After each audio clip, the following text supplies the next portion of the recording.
Penny for your song, a song where we used to hear him rehearse it down at Kingston Technical High School when we used to go to school. The late, great Scotty. Yeah, man.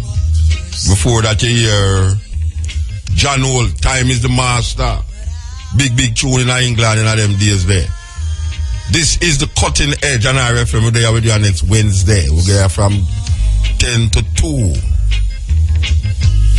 Now everybody knows. Tell you, boy. Hey, you see, so we're on the brinks of Third World War. I want anybody realize so we're on the brinks of a Third World War. Starting in that place named Syria, with America and Russia flying plane and miss one another and all 1 mile missing. I mean, really. Them a bomb, you know, say, the Americans, them was arming some rebels to fight against the Syrian president. And then ISIL come in and a fight against the Syrian president and the rebel them. America never want to send no people on the ground for go fight. So them did a fight, them did a arm the rebel them for fight against Syria. And then ISIL come now and a fight both Syria and the army where America arm. So America now have to bomb ISIL. Them can't do nothing about the president of Syria. So all them have to do is really arm the rebel them will fight against Syria. Here comes Russia now and start bomb the people them who America have. The Russia them have bomb the people them who the American them are arm. And ISIL.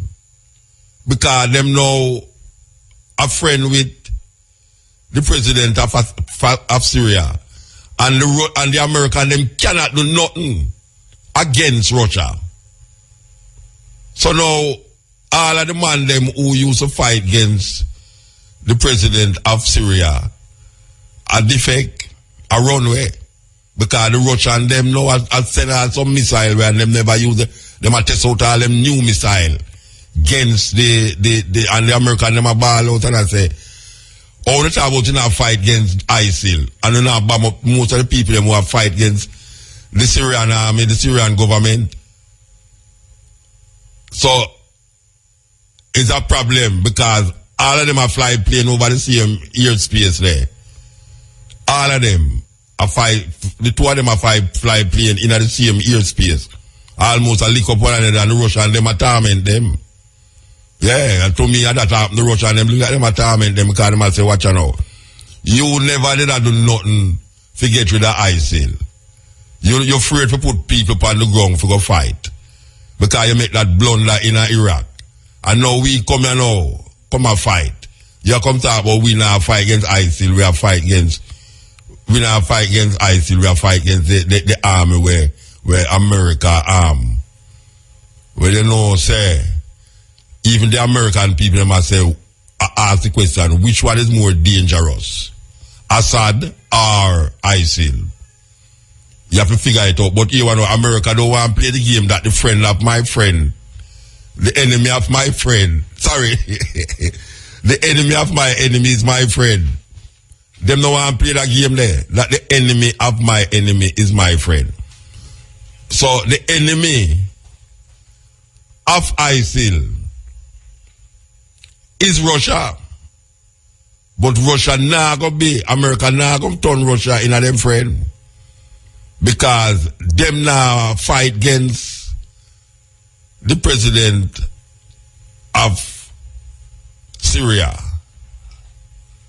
And that is what them would have want the Russian them do. But them can't trouble Russia. Don't know for frighten. Don't know who for frighten. So here comes a war going on now where seems that it's going to escalate. And trust me, you know, any little mistake, you know, if you just want one little plane get shot down accidentally, you know, from any one of the group, them, you know.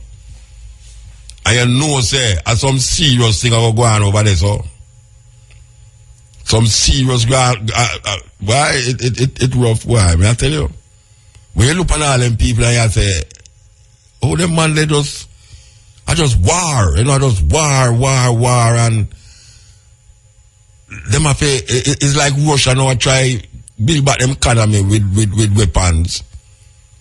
But them not here because Iran, them aside with all Iran too. All of the one them, well, it's Russia play the game, The enemy of my enemy is my friend. The enemy, and Russia is not necessarily Iran friend, or the president of Syria. Them just play the game because America don't like them. It's like the guy over there next door, North Korea, North Korea, him tell them say him have weapons of mass destruction. And him tell them say him have nuclear weapon we can reach Los Angeles. Him tell them that up front. And then can't do nothing about it. Nothing about it. Because them man the army, trust me man. That all them man they practice, how to kill people. Them can't do nothing about North Korea. And North Korea threaten to do certain things. If it was another like a country around the corner, then I tell you. That's why I said don't know who for frighten. Don't know who for frighten. So we're gonna watch that, because if any little thing start over there, so it could have the far, it will go affect we right or so in a Jamaica. Yeah.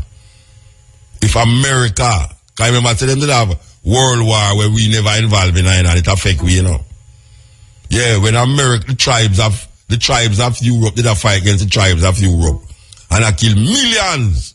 White people kill off white people like fly. First World War, Second World War. We never involved in it still, And them get involved in it because we saw licky. Some Jamaican people fly to England and then go join Royal Air Force. So them go kill off German. Last week, remember, we talked about Muhammad Ali, Cassius Clay, who during the Vietnam War, them are force people to go fight against the Vietnamese, and Cassius Clay, Muhammad Ali say, watch out, I know that, them Vietnamese don't do me nothing, And them gone to prison. Gone to prison for that.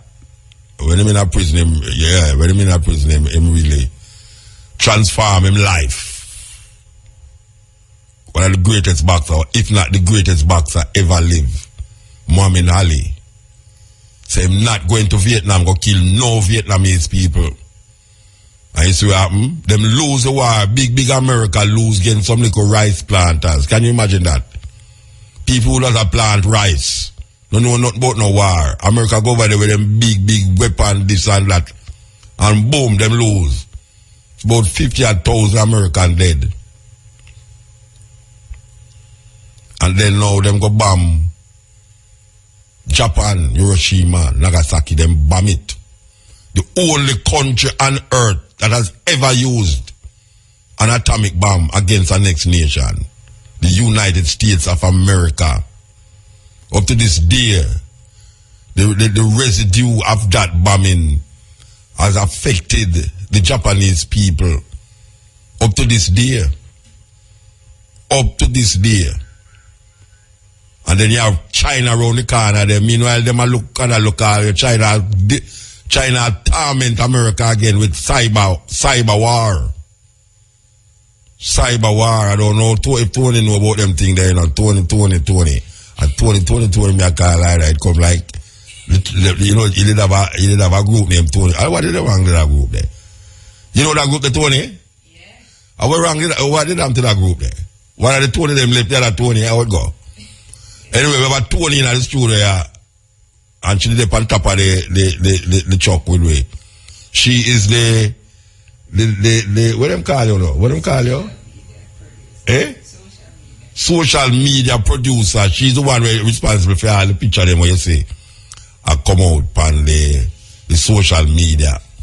All she do just take picture. What a beautiful work. She just walk around and take picture. I get pay feet. Sure. Me I tell you, she just a walk. If she see her do something, she just take your picture and put it on social media. Me I tell you, cyber crime is one of them big crime we are going on now, and the Chinese, them look like them have it pat. Them just go in a certain secret documents in America, and long after the America them find out. So that's another war again, you know. This is not war of bombs and guns now, but war of getting information where you're not supposed to get and use it against the country. Like if a man go invent all a brand new way to drive car now, and him have a little secret papers them in the computer, and go boom boom, I go come and say, what? They might try invent something. And this time them just take that tray and just go invent it and make them say them invent it first. Cyber war. Make you do things where you never do. And make you there a place where you never there. You're a man say, boy, right now you're there. You know, so me see you in England last week, and you did not sleep with your wife. And no care what. The man said, me see your wife start doubt it now. Even though you did not sleep with her, your wife start doubt, that's a way there. I wonder if I told about that. Maybe I know last week you did not sleep with me, you know. Maybe the week before. You didn't really in England for you. Cyber war. You can't tell them say never there. When the man they don't make all image of you and all them thing there. And put your picture in a computer, say you pass through airport. You'll never pass through no airport. And then there's the problem of the chip them now. You never know, so them put chip in a baby now, you know. Yeah, baby with just born. Them put chip in them. That's when them grow up, them manipulate the youth them. And I know like a science fiction me I telling about, you know, a real thing I go on, you know. Them put chip in you, the chip them can go in the needle them, you know. And so the man them weird, you know, them a put information in a chip where them can take injection needle and put it in you. And you grow up with that chip there, and over a period of time, they manipulate you. That means when you reach all Brian age and all, because it look like him get manipulated already. When you reach all Brian age now, it's Brian you go on certain way, you wonder how the youth are going so. Uncle for come find out, say, them to put a chip in him. It might sound like science fiction, you know, but then, them they don't show them thing in a movie already now with a look at it as fiction. And they will see a whole heap of things with them that are put in the movie them. Because it's a real thing, them that are really, it's like them are show you to make you feel that it don't exist, but it really exists.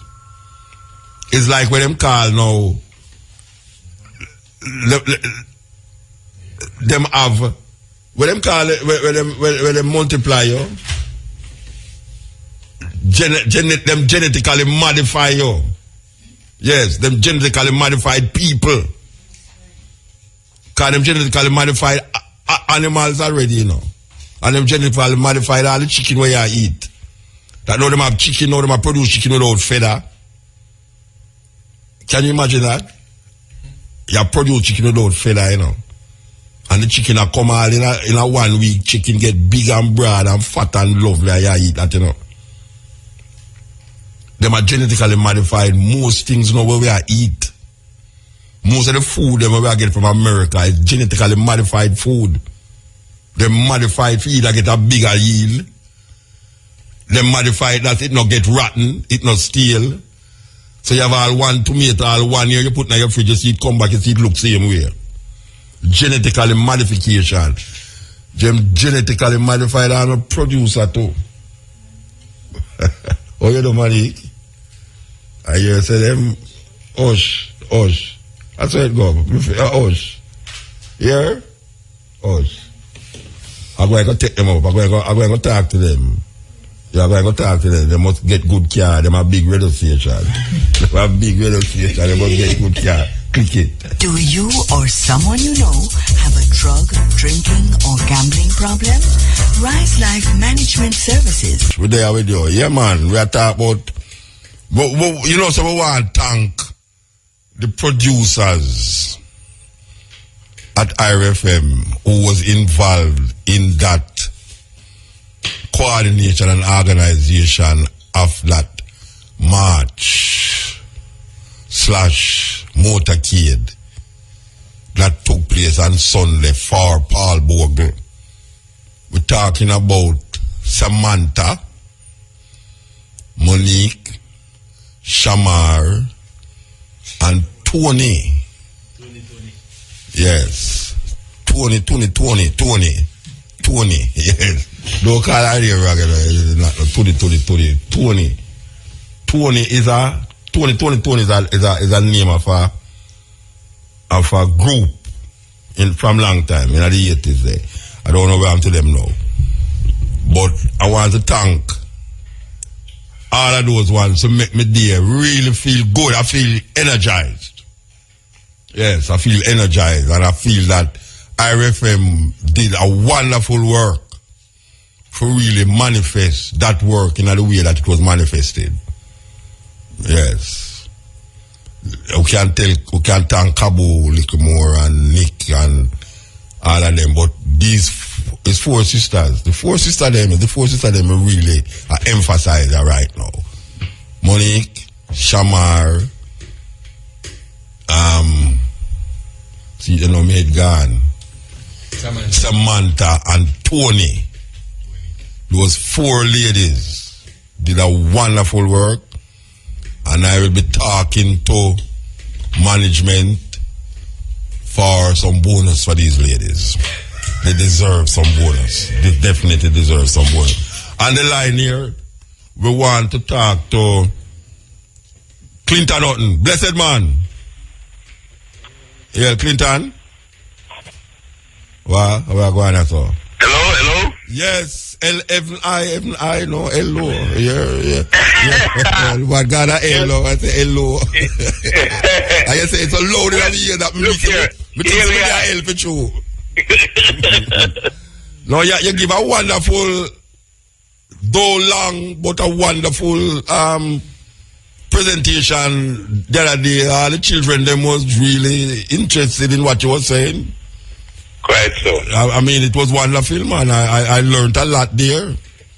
Given that you have done so much work on that line there, you know, we really give. Yeah, man, for years. Yeah, I remember. I was even from the time when I was up there doing this folk philosophy. Right. I used to go on sabbatical in St. Thomas. Yeah, man. Yeah. Yeah. Okay. So I see you around the table tonight that snap away. Mm-hmm. Yeah. In fact, especially I focus on the children because these pictures will survive, and 50 years from now, when those children are mothers and fathers and grandfathers and grandmothers, they will see themselves. Yeah, man, definitely. And I don't know, but I did kind of want to see more of that at the night. Yes. I did want to see more, I did want to see more. I did want to see the combination of the burro drum them with the whole process, the whole table setting, and more things supposed to go around the table. I don't know why them stop it. I want the bread, me see them girls and thing, and that's it. Me really expect more still, but that's how it go. Yeah. That's how it go. All right, Clinton. Paul Bogle is where we are working with now. We have a book named Color for Color, Skin for Skin, marching with the ancestral spirits into war at Morant Bay. Yes. That is what the book name? Yes. How will you come up with them long name, man? Color for color, well, first of all, color for color. Skin for skin. Skin for skin. Yes. Was a slogan. Yes. It was the main slogan of that war, of the people, that movement in St. Thomas in the East. Yeah. That was their main slogan. And incidentally, the very earliest Rastafari movement adopted that slogan. Yes, skin for skin, color for color. Yes. Black for black. Yes. Yeah, right. So I use that slogan, and then marching with the ancestral spirits into war. Yes. I use that because the sermon that they had after a deputation selected by the people of St. Thomas in the East as a result of a number of meetings. After they sent this deputation to Spanish Town to meet with the governor, they walked from St. Thomas to Kingston, then they took a train from Kingston to Spanish Town. At that time, Spanish Town was the capital, and the seat of the government was in Spanish Town, of the governor. And they went there by a train from Kingston. And the governor refused to see them. And then they went back home and started to drill. Let me get you where you say now. Them take a train from Morant Bay to Kingston. No, they were from St. Thomas, from Morant Bay you frightened to me. Kingston. Oh, you frightened me because I look for all of my life, me used to walk. Yes, they were from Morant Bay to Kingston. Yes, but in Kingston, yes. They took a train to Spanish Town. Okay, yes. Yeah. And then now the governor never see them and them have to come. No, he refused to see them. Yeah, empty-handed. And then they go back home and started to do something that's similar to the Mama uprising in Kenya. Yeah, all right. Explain to the people then what is that. They started what is called an oath-taking ceremony in which a number of young men were sworn in a specific way. I'm going to describe one of the ways in which a oath conducted by Paul Bogle went. But they essentially swear to keep what they were doing secret, because what happened is that the struggle, they were very clear now that the struggle could no longer be peaceful. So they started to swear in people, and people have to swear not even to tell them parents or their brother, sister, woman, anybody, that they were doing this thing. And the swearing, the oaths happened all over St. Thomas. Some were conducted by a man by the name of Arthur Wellington, a well-known Obeah man in the parish. So there was actually creating a secret order. Yeah, man. Yes, a secret. Just like the Mau Mau. Yes. Just like the Mau Mau. Yeah. Right? And a policeman went up to Stony Gut, 5 of them as a matter of fact, to a warrant to arrest Paul Bogle and 27 other people. And of course, when they went to Stony Gut, they were detained by Paul Bogle and his people, including some of his people, including some people from the Congo who arrived in St. Thomas. The Congo people started coming to Jamaica as indentured laborers from 1841. Slavery was abolished in 1838. They started to come here from 1841 to 1865. They abolished that immigration scheme. And the police, they only released the 5 police men when they swear to cleave from the whites and to cleave to the black. While they were there, one of them noticed this oath-taking ceremony in Paul Bogle's chapel, presided over by Bogle. He said, and this is carried in the papers, he said that Paul Bogle spoke to the men, 7 men, each with a cutlass. 7 each with a cutlass. That they kiss a Bible, what they call a big book. And then Bogle spoke to them in a language that he did not understand. And then gave them what he called a drum of rum and gunpowder. Now, when we check it out, there were a number of old Africans, and they are now referring to those who came as indentured laborers, primarily from the Congo. That a number of them actually lived in Stony Gut and died there and are buried there. I am suggesting that the language that Bogle was speaking and he learned from these old Congo elders was Kikongo, which is still spoken in St. Thomas by the Kumina people, the people who came from that tradition. Right? So even now, in the rituals that they conduct, them call it country language, they still speak some Kikongo. And that was what Bogle conducted the oath-taking ceremony in Kikongo. And the Roman gunpowder. Him could not speak the language there. Eh? Him could speak Yes. that language. He learned it from the Africans. Okay. He learned it from the Congo people. Let me ask you a question now, because I hear people always sidestep it. I don't know in your study. Yes. We don't sidestep Bookman, what Bookman did as an Obeah man in a 80. Yes. But I don't hear them mention where the part the player, Obeah player, in a certain aspects of the war against the British in a Jamaica. For instance, you just mentioned the Obeah man a while ago in a center. Yes. And we know that most of the leaders them for them struggle there. The reason why them become leaders is because them partake, even though them claim to be deacons and Baptists. You know, because I know if a Muslim was still, I know presidents in Africa where even though them to them are Christian, them still maintain them traditional African language, that language, traditions in a Ghana, Gambia. Yeah. In a your study, what part Obeah play in a the liberation struggle in a them time then? A great role.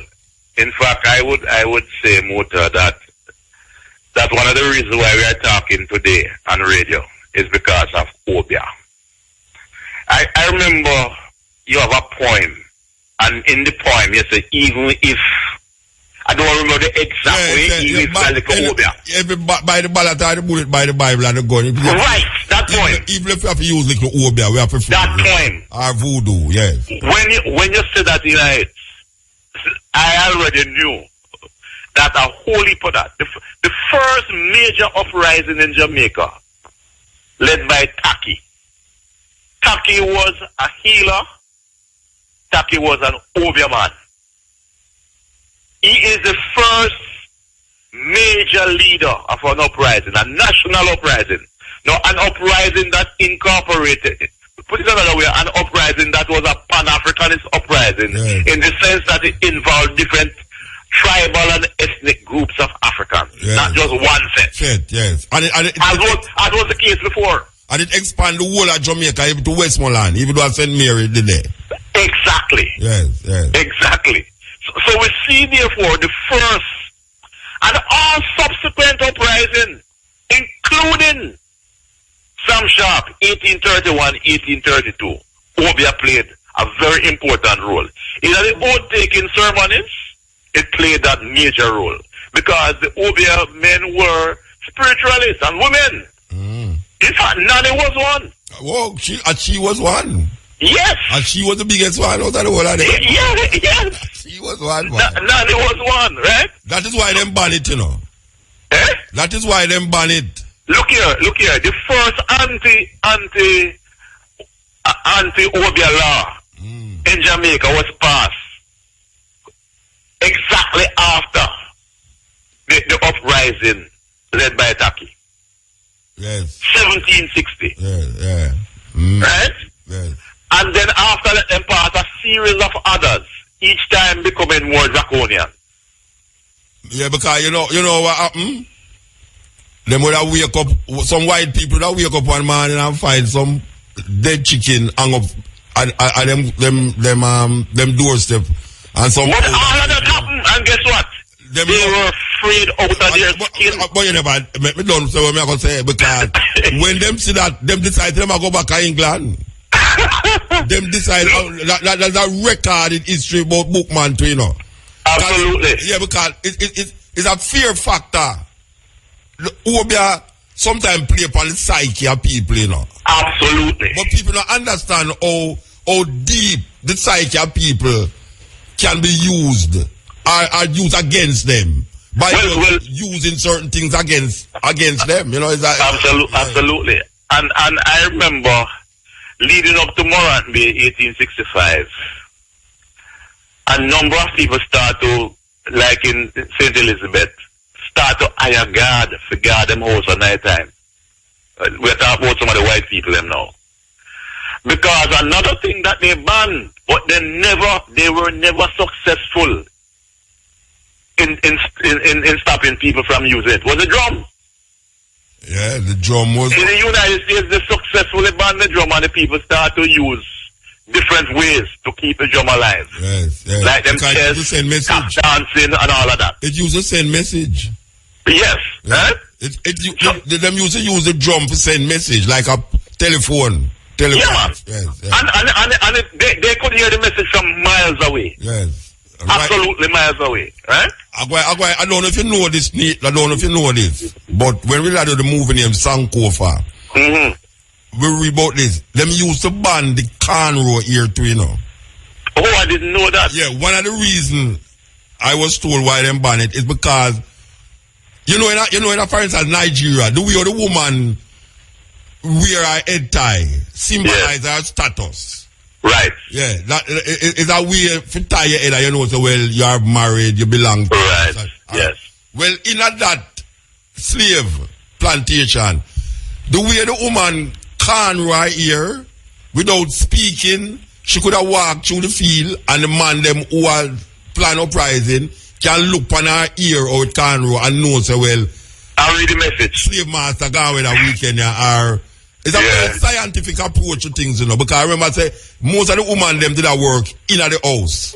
Yeah. As what them call house slave. And we must feel so the house slave them never play a great part in all the In fact, some of them were the most revolutionary. Yes. So what happened now is that them was privy to the information them. If you don't from inside. Yeah, because them take them, them used to take we as idiot. So we and we are going like so we are idiot too. Absolutely, play fool to catch wise to call it. So them plant them ear, cornrow them ear a certain way, and go out in the field. It's just like how them catch up on the drum thing.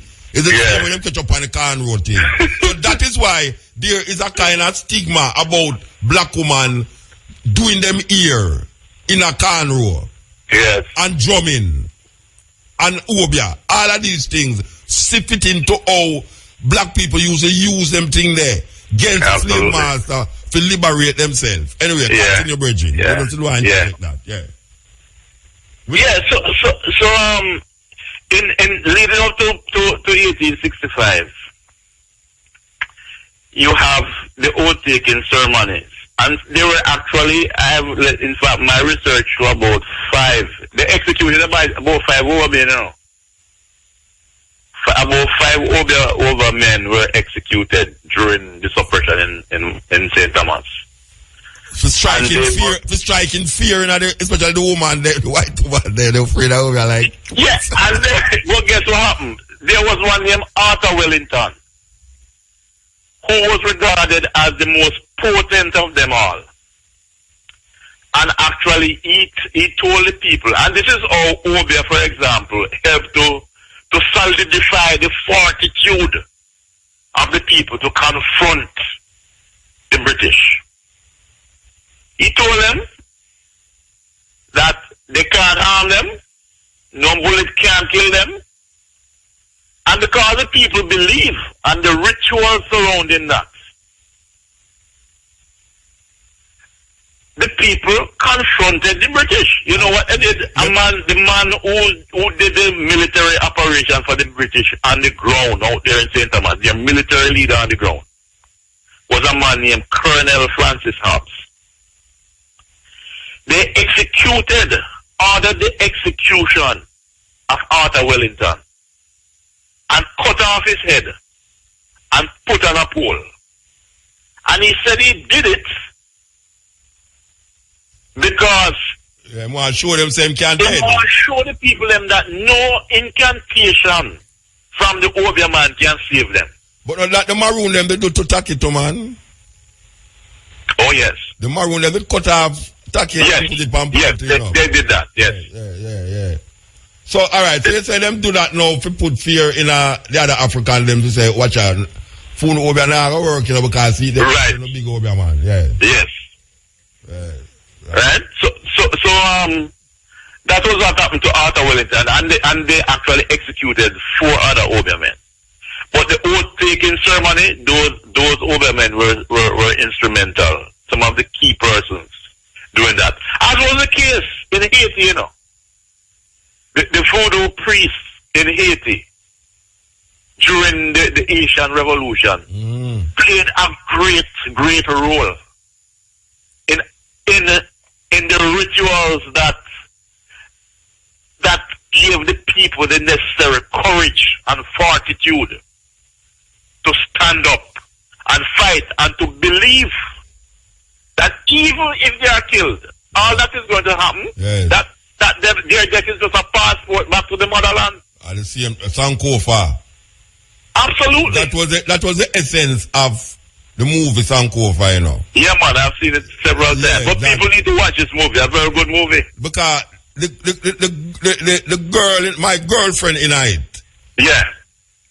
did believe where Shango tell her, you know, say when let's fight, because she could hear Shango voice going at the wind them and Yes. on till it carry him go right back to Africa. That's why when she wake up out of that slavery thing and go back in herself, she actually see the same people them in the Cape Coast. Like when she in the dream when she did have in a slave, the same people them they did it. And that Shango tell her say, that is don't fear that man, because no tell her that too. No tell her say, watch a man.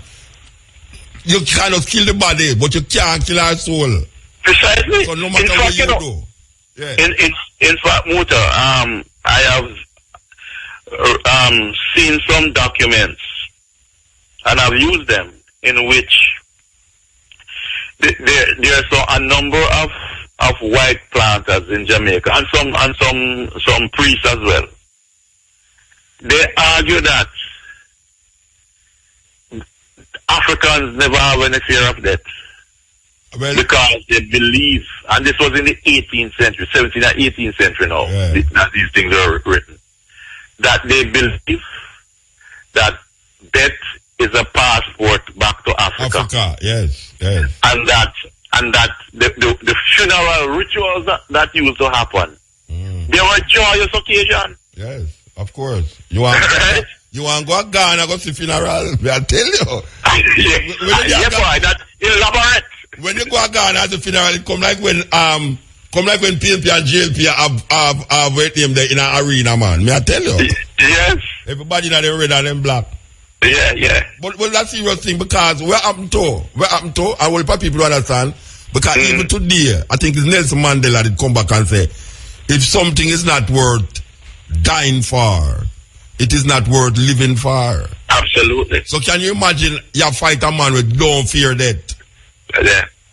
That is why the Arab, that's why the man them don't know, the Muslim man with tie and bump on them so frightful. The Israeli them so frightful of them, you know, because them man at any time 72 virgin in heaven, tie on the bump on me. Yeah. So it's that. It's not that. Anyway, I don't want to sidestep you, but go and work with the book. Yeah, so as a result of my reading of these oath-taking sermons that happen all over St. Thomas in the East, and then, not only that, I actually then look at how that happened before Morant Day. So I look back at the 1831, 1832 uprising led in Western Jamaica by Sam Sharp. Then I look back at the Taki uprising. Then I go beyond that and look at the Asian Revolution. And believe me, the same pattern. And the oaths were taken in the ancestors' name. Because it believes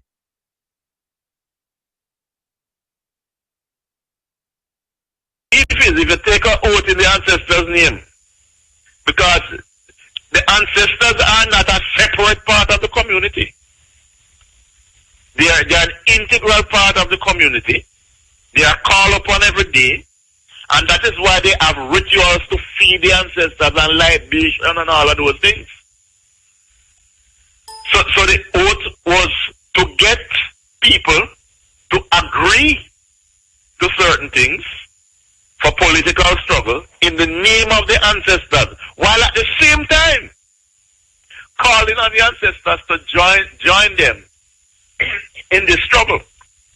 And that is why it is called marching with the ancestral spirits into war ho at Morant Bay. And hence the long title for that book, Color for Color, Skin for Skin, Marching with the Ancestral Spirits into Warho at Morant Bay. And in fact, when they reach at Stanton Road and Church Road, just little side of Morant Bay, there was a huge cotton tree. And in fact, I was subsequently told by some people there that there are many cotton trees around there. And the place is still called Cotton Tree, that area. That they stopped on the big cotton tree before they went into the bay and have their last meeting. Now, during slavery, cotton trees were like church buildings. There were places where enslaved Africans would worship and carry out rituals under, because the belief is that the ancestral spirits like to gather and communicate on the cotton trees.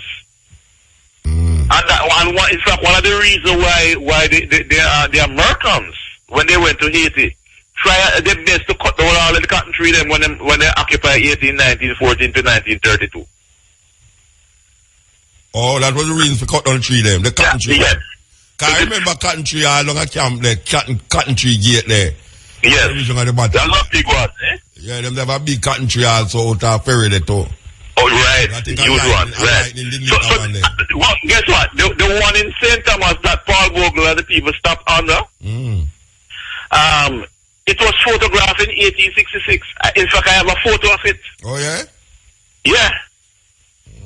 It was photographed, so we know what it looked like. Yeah. Right? So when they left that cotton tree, they went into the bay, free the prisoners, and then confront the people in front of the courthouse. Yeah. And there was a lady named Letitia Gohagan. She me want to hear about, but that woman. Right? In fact, the literature, the colonial literature, referred to her as Mrs. Letitia Gohagan. Okay. No other person was referred to by a title. That means that she was a kind of society girl. She apparently was a lady of status. Like Paul Bogle, own a land. Like Paul Bogle. Yeah. In fact, the people in St. Thomas, they referred to Paul Bogle as King. King Paul Bogle. And he was highly revered. Yes. He never in and out tie up pants and look, I said, it's the people who led this struggle. They were the emerging black middle class. Yeah, them never look like the gay guy will stand up out of emancipation. Not at all. Not at all. Them have shoes. Yes. Them have good clothes. Yes. Some of them have 200, 300 acres of land, some 50 odd acres, some 40 odd acres. Like Paul Bogle. Yeah? Yes. Right? Some of them have horses, like Bogle. Yes. Right? And most of those type had the right to vote. And them lead a struggle to liberate the people them who would have been them workers. Right, in alliance with the emerging black middle class, in alliance with the field laborers. Yes. Especially those in the sugarcane working. Yeah. It's that alliance that came together in St. Thomas that was the most militant of the alliances, which was also developing in a place called Veer, which is now part of Clarendon, because Veer has the same type of sugarcane relationship. Right? And Westmoreland, in 1858, you have in Westmoreland what is called the toll gate riots. Yeah. Because people are walk per road and you go bush, Rasta. And you have to pay toll, Yeah. And you have to pay toll, Yeah. Right? You go your ground. And when you come back, you have to pay toll. When you come back, you pay toll. Yeah. So you have a massive riot down there. And the people them tear down the toll booth.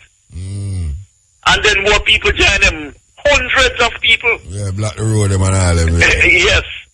Cut down trees and block the roads. Right, cut down tree business? Yeah, that long time. It has been going on, they don't like it, but it has been going on for a very long time. But that is one of the ways the people them use to satisfy them. Yeah. Them ways. Right? But I can't ask you a question, you see? Yeah. Alright. Paul Bogle get hung. What Yes. type of people get shot when it involved in it? Yes. Suppose somebody look at you and say, well, see there, So some man rise up, what purpose that it serve? Because all of them dead and things stay the same. Yes. What you not say about that? Well, I would agree. You wouldn't agree? No, because why you wouldn't agree? Because Paul Bogle did a fight with something where never did come to fruit teacher and him get murdered, shot feet. Yeah, but look, every political struggle was not successful in the first time, you know. But clearly, they learned from the struggle of 1858, which is the form that the struggle took in St. Thomas. When we look at political struggle in terms of armed struggle, a violent type of struggle, we have a number of examples. The Maroons were very successful in using guerrilla warfare. Right? And then you have like the toll gate riots and the riots in Trelawney, in Falmouth. Those were a smaller version of 1865. And 1865 was a smaller version of 1838. 1838 happened all across Jamaica.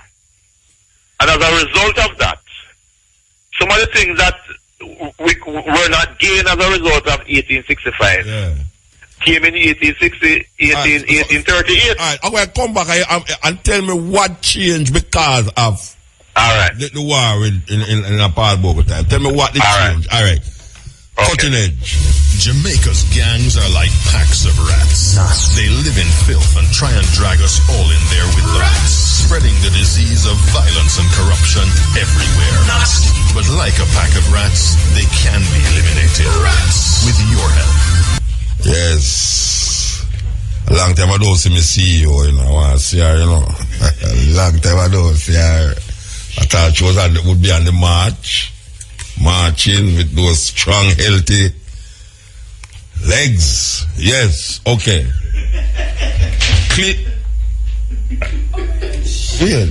It's not a bread over there, so. Clinton Hutton is on the line here. Blessed man, we're there with you again. Yes, we are talking about this book, Color for Color, Skin for Skin, marching with the ancestral spirits. Long title for your book. All right. Wait, this book you published already? Yeah, it's we're going to have the launch. Yes, we're going to have the launch next week Wednesday. That is October 21. Oh, next week Wednesday you have the launch? Yes, at the regional headquarters of the University of West Indies. That is. I'm launch when I can't come. That's what the man that deal with. Yeah, we know. Mona, at the opposite side of the road. You know the new building. Yeah, man. Opposite the main gate. Yeah. Right. So listeners who want to come, they can come. It's free. Yes. You're welcome there. What time it starts, Virgin? It starts at 7 p.m. 7 p.m. And it's going to be opened by the book is going to be launched by Professor Rupert Lewis. And we're going to have some master Kumina drummers. Yeah. And the exhibitions, it's a book launch and an exhibition of some of my paintings and photos on the same theme. And the book is going to be launched by Herbie Miller. Okay, Herbie Miller. Right, so the two things will take place simultaneously at the same time. Yeah. Right? And anyone can just walk into the place. And will you be at the enactment of the trial, the reenactment of the trial? Yes, that is going to be when the 25th. October the 25th. Yeah, October 25th. Yes, at the new courthouse in St. Thomas in Morant Bay. Yes. What it is going to be, it's a trial of Edward Eyre. Governor Eyre, yes. The governor, yes. Yeah. He's going to be tried in Jamaica. Yeah. By Jamaican jurists and jury. Yes. Very because he was tried in Britain and them let him go. Terrible thing. Yes. Terrible thing. Right? But I don't think we'll get a fair trial now, though. Why you think so? No, because when they done guilty, find the man guilty before the trial. Would I like him liar, Virgin, because... Well, you remember Prince Buster, Judge Red? Yeah. And you follow up to Judge Dredd? People scored. And before you, Peter Tosh? But if we don't done, try the man and court or try it. A mistrial, which I call for a mistrial. Oh God. Well, guess what? He's going to have his representative. That not say nothing. He's going to have his own lawyer. We try the thing outside of the court already. He can't get a fair trial. Can't get a fair trial. They try it public opinion. No, I'm sorry for him, sir. I'm defend him, Bridget. Don't try the man. Well, people, come and watch this trial and you can determine. I don't know if you come in there with your mind made up already. Everybody mind make up already. The man can't get a fair trial. You need to move the trial place. Can't get a fair trial. Anyway, we want to give thanks, because I know so we're going to interview Michael Holgate about this. Yeah, man, because Michael is the man who organized this group of actors and actresses. So why you remind the people about this book, Color for Color, Skin for Skin? Yes, it's going to be launched next week, Wednesday, October 21, at the regional headquarters of the University of the West Indies, Mona. That's opposite the main gate, the new building on the other side of the road. It's going to be launched at 7 p.m. Next week, Wednesday. All right. Any price upon the book yet? No, I don't know what the price is going to be because the publisher, Ian Randall's publisher. Oh, Ian Randall published it. All right. Yeah, man. Yes. Big publisher. Big publisher. Yeah, man. So that they're going to do that. Yeah. But we can talk some other time about Morant because a number of things happen. Like, for example, a lot of people went mad after that, Yeah. Right? Yeah. And then what opened up was the great migration from Jamaica to Panama, Costa Rica, and then later Cuba. Yeah. For people to find work to do. All right. We'll call you forward again now. We're going to take one more day. All right. Give thanks, Bridget. Yeah, man. Blessings. Yeah, that was Clinton Hutton. You know him at the University of the West Indies. He does publish a book, Color for Color, Skin for Skin. Marching with the Ancestral spirits into a Morant Bay. Serious title that for a book. Hope people don't know that even at them time the man ball out color for color, skin for skin. That means you have to cleave to your color, cleave to your skin in eyes. Watch you know. You could have deal, you're gonna feel it too. You understand? So it worked. Paul Bogle set a trend in Jamaica to defend the rights of people who was disenfranchised by the system. And though it be a European British person visible and the soldiers were visible white, but they have maintained their system under the guise of black skin. But we know, say, as we always say, roast breadfruit is a serious thing.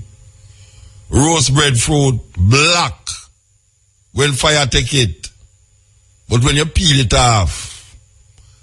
And most of them people, well, say them are governor. They are reincarnation of governor here. Reincarnation.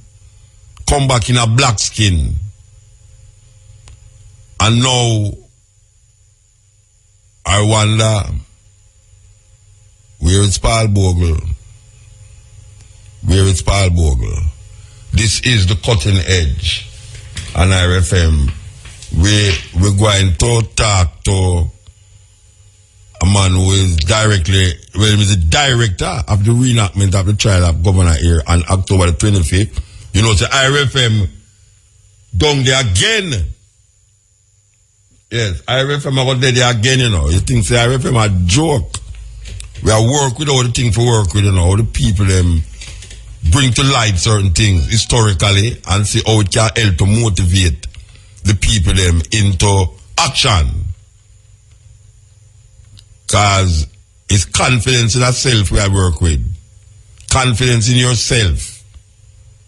If you don't have no confidence in yourself, you're twice defeated. It's with confidence we I work with. You win even before you start. So when we hear about like Paul Bogle, Taki, Sam Sharp, Nanny, them people they from in a them time live long time. And all them people they decide say, watch a man, I'd rather die on the gallows than live as a slave. I'd rather die upon that gallows up on top of the hill there than live as a slave. That's some of our ancestors. If you could dive at the bottom of the Atlantic Ocean and that place them call the Middle Passage, bones, pan top of bones, pan top of bones, because our ancestors prefer to die, jump off of the ship, than reach on us. So when them see where they are going on the ship, can you imagine when them send all your mother to go on the ship to go wash out the dead bodies, them and the filth and the pee and the blood? That when them put up one another together, you can't even move. And you did it to feel days like sardine. And you filth right there so, your people right there so, you vomit right there so, all sort of thing. And then them send your mother to go wash out that. Then when she go up on top of that, you think that she not going to jump off? Or that she pregnant because you know them used to rape with mother them and with girlfriend them and with daughter them on top of the ship. Rape them. Get them pregnant before them reach over here, so, you know, because sometimes the ship take 2-3 months to reach. And when your mother realizes, or your sister realizes she's pregnant for this boy, where you look at your family underneath that ship there, your mother say, me nah go over there so and carry my picnic. In a that when me sit down there so. Me prefer the sea swallow me up. Hundreds jump off of that boat. Hundreds jump off of the boat and never reach us all. Hundreds. So it's not some passive people like what you see I just now.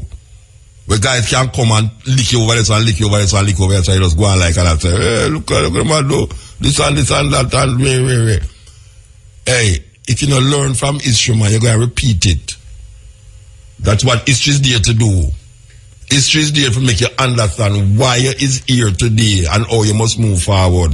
Paul Bogle voice. Could I go in a tune here? Believe you me, Paul Bogle voice could I go in a tune. We only did have tape recorder them days there. But the bridge in a ball it out. Black. We born black. We have to stay black. Color for color. Skin for skin. Paul Bogle cry out that. Echo it all over St. Thomas. Rally the people them to fight. Yes. On the line here we have Michael Wolgate, director of the reenactment of the trial for governor here on October the 25th. Good night, sir. Good night. Thanks for having me. Yeah, man, we'll have to play out that tune there 2 times. Yeah, man, I realize. Yeah, we'll have to play nice stuff. Sorry for the hold up. No, man, that good, man. That's the first. I hear it still and I realize. Oh, the first you hear it? Yeah. Yeah. All right, look at now. You when you say director, why? It's a movie business. When you say director of the reenactment, what do you mean? I am the person who pulling it together with the actors to put it on, well, not even on stage, because we're doing it in the courthouse. So I'm going to pull it together and make it conceptually make sense to an audience, the listening audience for radio, the viewing audience inside the courthouse, as well as for the people who are going to be eventually watching it on TV. So we're not going to have screens outside? Because we're going to have screens outside. Because you know the crowd where they did it last Sunday, you're going to do it again, you know?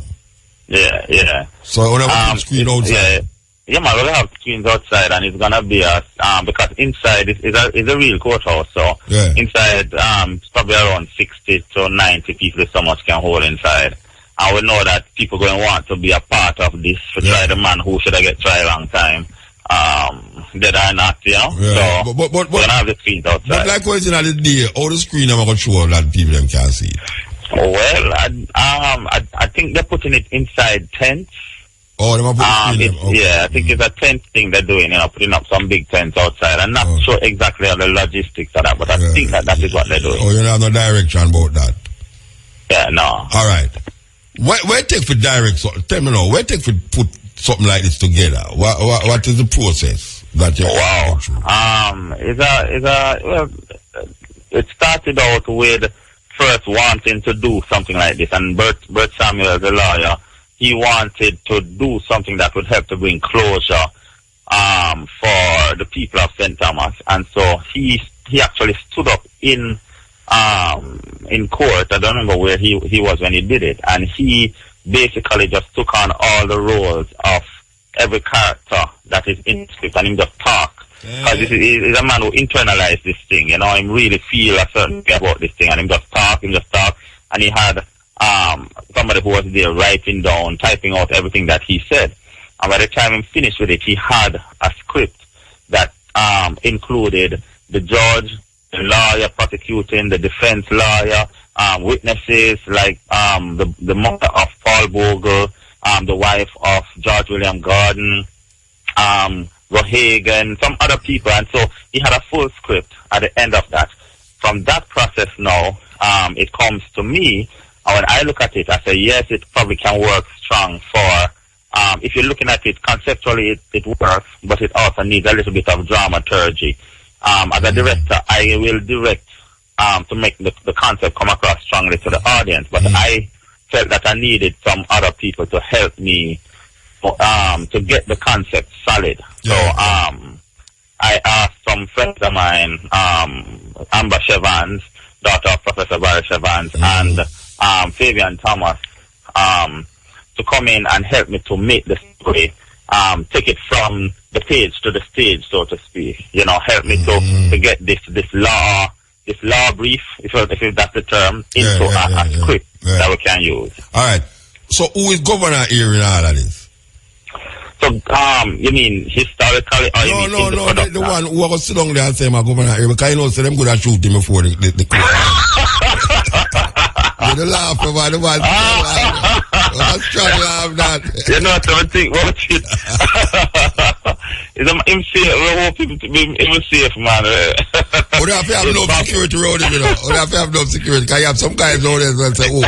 You know what? Them things serious. Wait, you did the march? You was at the march? No. If you ever see march, remember I tell you something. At the beginning of the march, before we jump on the truck, you drive come long, you know. I must about half dozen to a dozen women, miss with machete, and then now some man come on with another dozen man come with machete, you know. So them are reenact the thing, you know. So it's machete. So, you know, so them are, so when you reach down, the courthouse, man. Oh gosh, man, you want to see the woman them with them machete them. Yeah. Mr. Queen Ifaka with the whole machete that they chop you know what you see a chop. Well, you know, so historically, if you read anything from Clinton Houghton talks about the fact that, you know, a lot of the women were the agitators. And is a woman fought through the stone. Is that woman fought through the stone at the crowd, you know, and lick one of the guy them in there, agitated. Yeah, man. And the women were egging on the man and the man said, look here, you know, you have to do something. We're not take this no more. Yeah. All right. So you say, you know, I tell you who are going to governor here. His name is Bob Carr. Bob Carr? Yeah, Kerr. He's a long-standing Jamaican. I think Bobby Gishe I got to talk about. No, man, Bobby Gishe is gone a long time, man. We know, but it look like governor here, you know. Bobby Gishe, for them time, look like governor here. All right. So Bob Carr going to be governor here. Yeah. And now the prosecutor in this time is who now? All right. So in this time, the prosecutor is actually a lawyer himself. Is Abel Dan Foote. That's the name of the lawyer. So he will be he will represent who? He will represent the people. He will represent the people and will be prosecuting here for the crimes that he has, the atrocities and the crimes that he has committed.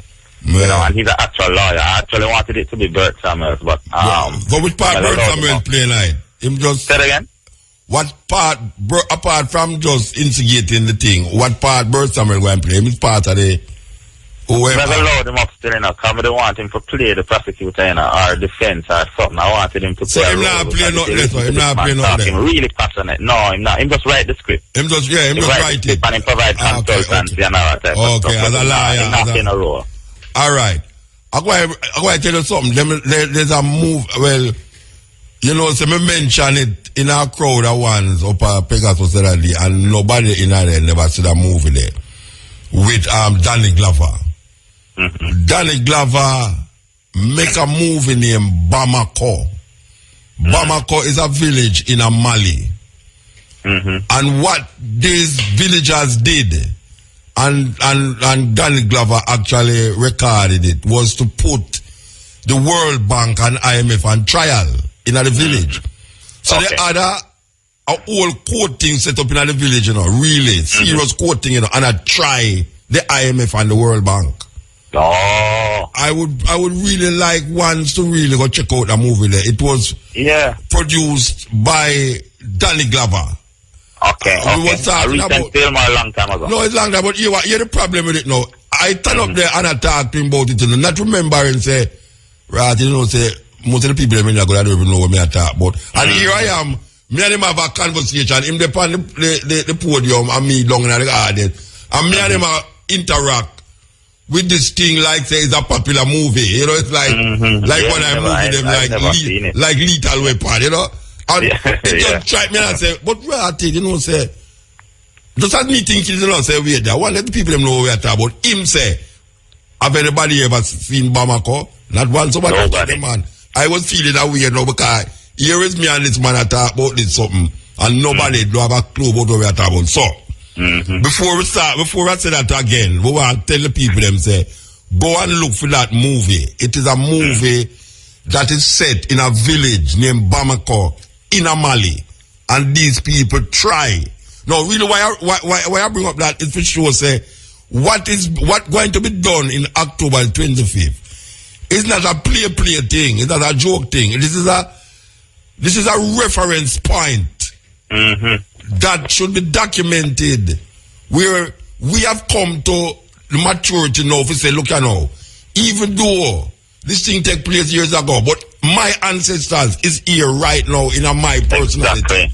I am my ancestor, and it is now my duty now to put this guy upon trial, because I never have the opportunity to do it them time there. I have the opportunity to do it now, so we must take it serious. It should be.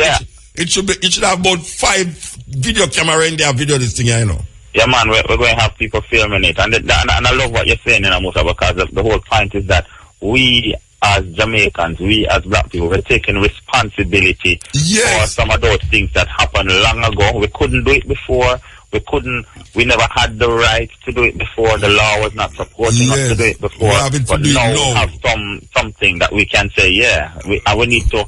A lot of the times we tend to want to just be moving forward. Yes. But if you're moving forward and you're tied to something that is holding you back, you're fooling yourself. Yes. So just like what Danny Glover do with that trial in Bamako, it's that I would like to say that when this thing come out, I mean, if it is shot properly, I mean, the man them go have on all them wig and all them till they don't it. Yeah, man, them it's gonna be see him red gown and like with all right. Just that must be properly shot with cameras.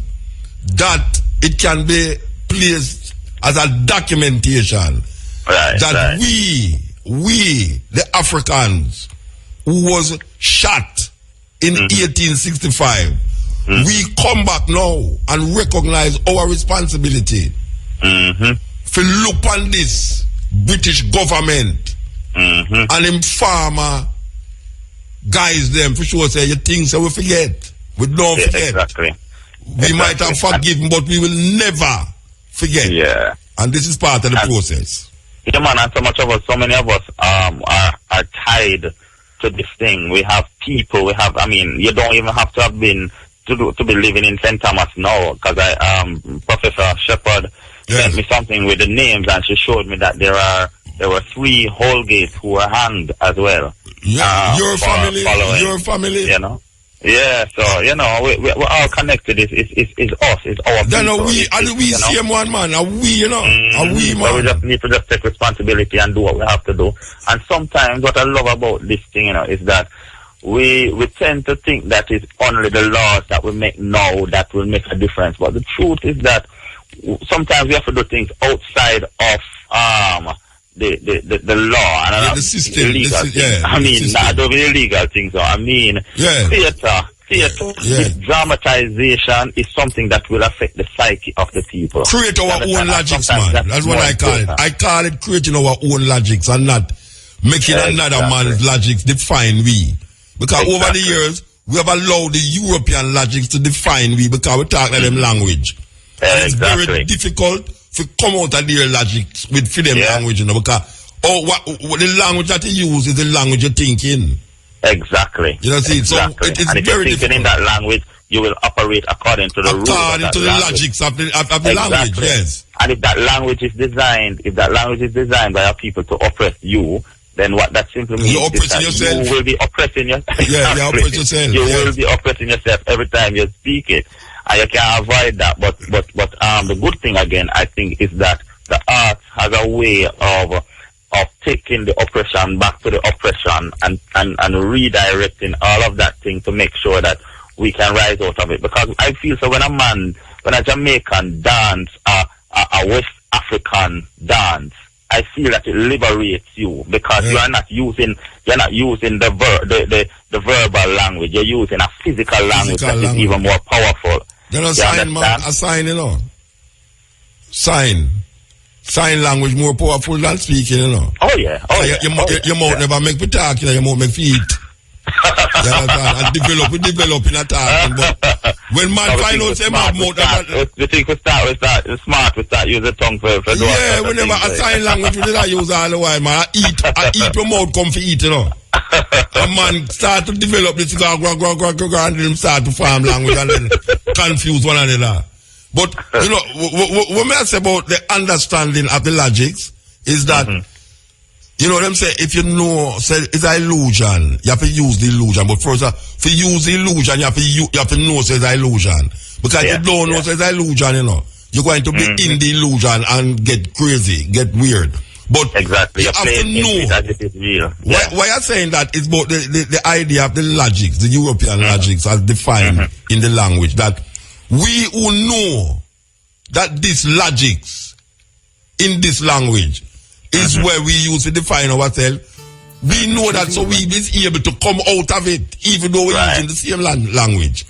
When a man use the language and don't know say the language that define him logics, him can't come out of it.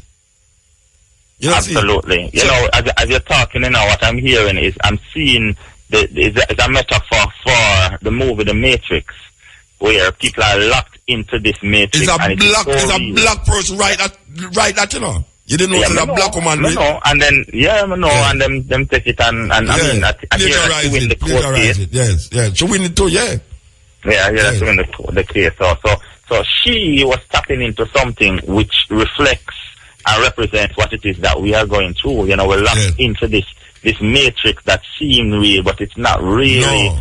It's not the reality. We are somewhere else living through this matrix that we have been trapped in. Yes. You know, I have to take the red pill or the blue pill, and I have to choose the right one to come outside. So which door you want must walk through and which way must walk through. Exactly. All right. Exactly. So tell me what time this trial start, Virgin? It's gonna be 8 o'clock. In the morning. 8 o'clock the Sunday morning. Okay. And so that's when we're going to start the trial, and hopefully it'll be finished by about 10:15. So which part do you have here in Remand? Don't have him at the Remand Center?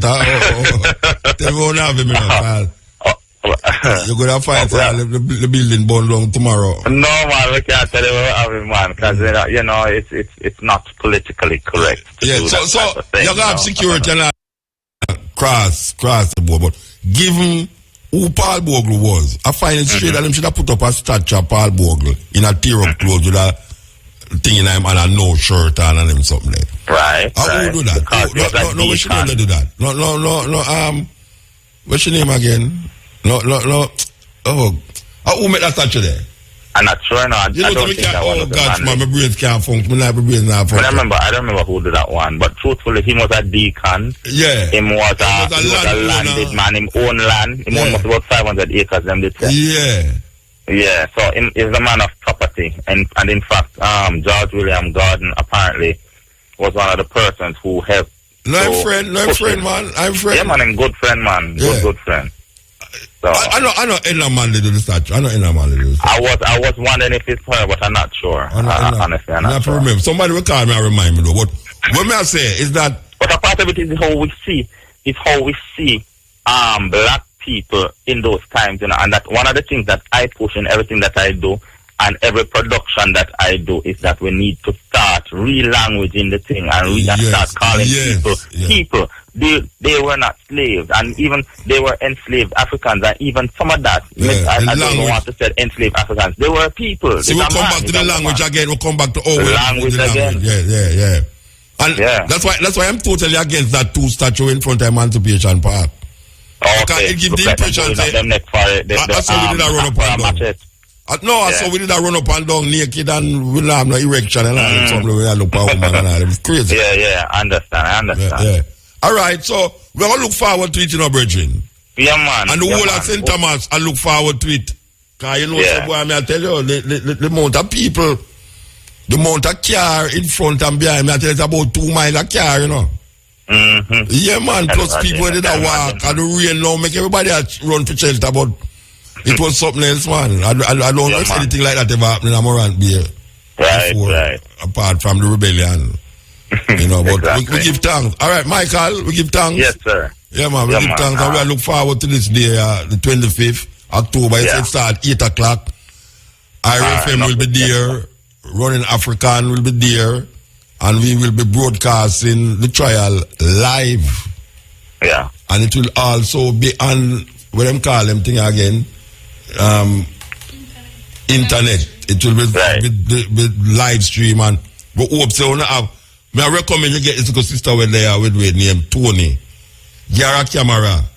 Put it in her hand. Maybe she's a good director too. Can really. One must have that set up already though. One must figure that out already. Alright? Yeah, we have Lana Garden with me and she's on the case of everything. Alright. Give thanks. Give thanks, brother. Respect. Thank you very much. Yeah, man. This is the Cutting Edge on RFM. 5, 1, 3, 4. Okay, so at 12 o'clock, you know, 12 o'clock. Brothers and sisters, this is Janet. Join us with respect for our national anthem. Let us stand and defend this wise. Peace and love. Thank you. Eternal Father, bless our land. Guide us with thy mighty hand. Keep us free from evil powers. Do our life through countless hours. To our leaders, great defenders, great true wisdom from above.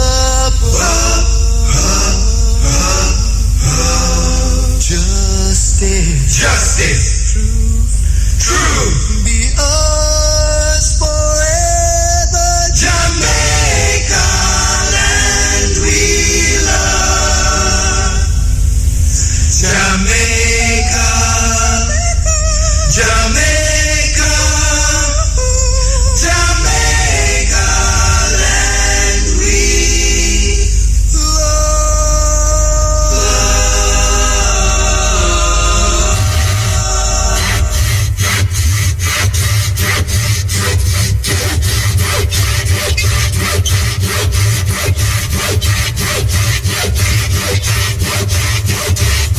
Cutting Edge with Mutabaruka.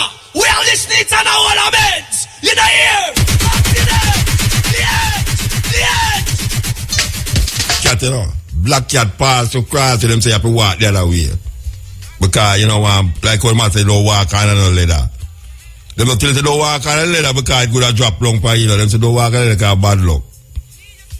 And luck can't bad. From a luck, it go bad.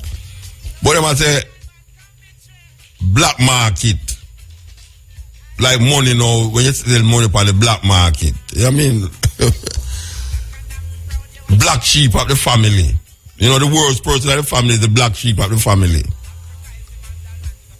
Black death, like we're going in Europe. Your head picky like black pepper grain. You black and ugly like what? You black like tar. Black heart man. Me I tell you, man, that terrible thing. Say me, if me was sure. But the opposite is white. And check what is bad that is white. What is bad that is white. It's a terrible thing. But how we grow up. How we grow up in a society, how we grow up in an environment, how we grow up, what we were taught and what we learn still reside in our subliminal mind. And there are times when it come out by we sudden that we who even say we conscious about certain things. I feel jolt yourself and say, oh, you could have gone to that, or you could have said that, or you could have think that. Because that same thing the way I run from catch you. And you can't believe say it catch you. We want to play this song here.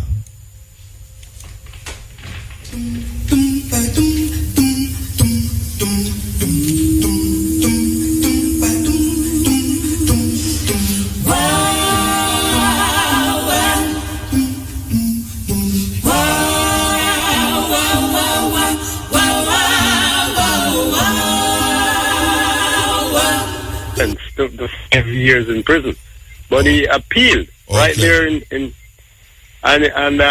the Supreme Court overturned the appeal. Okay, thank you for the correction.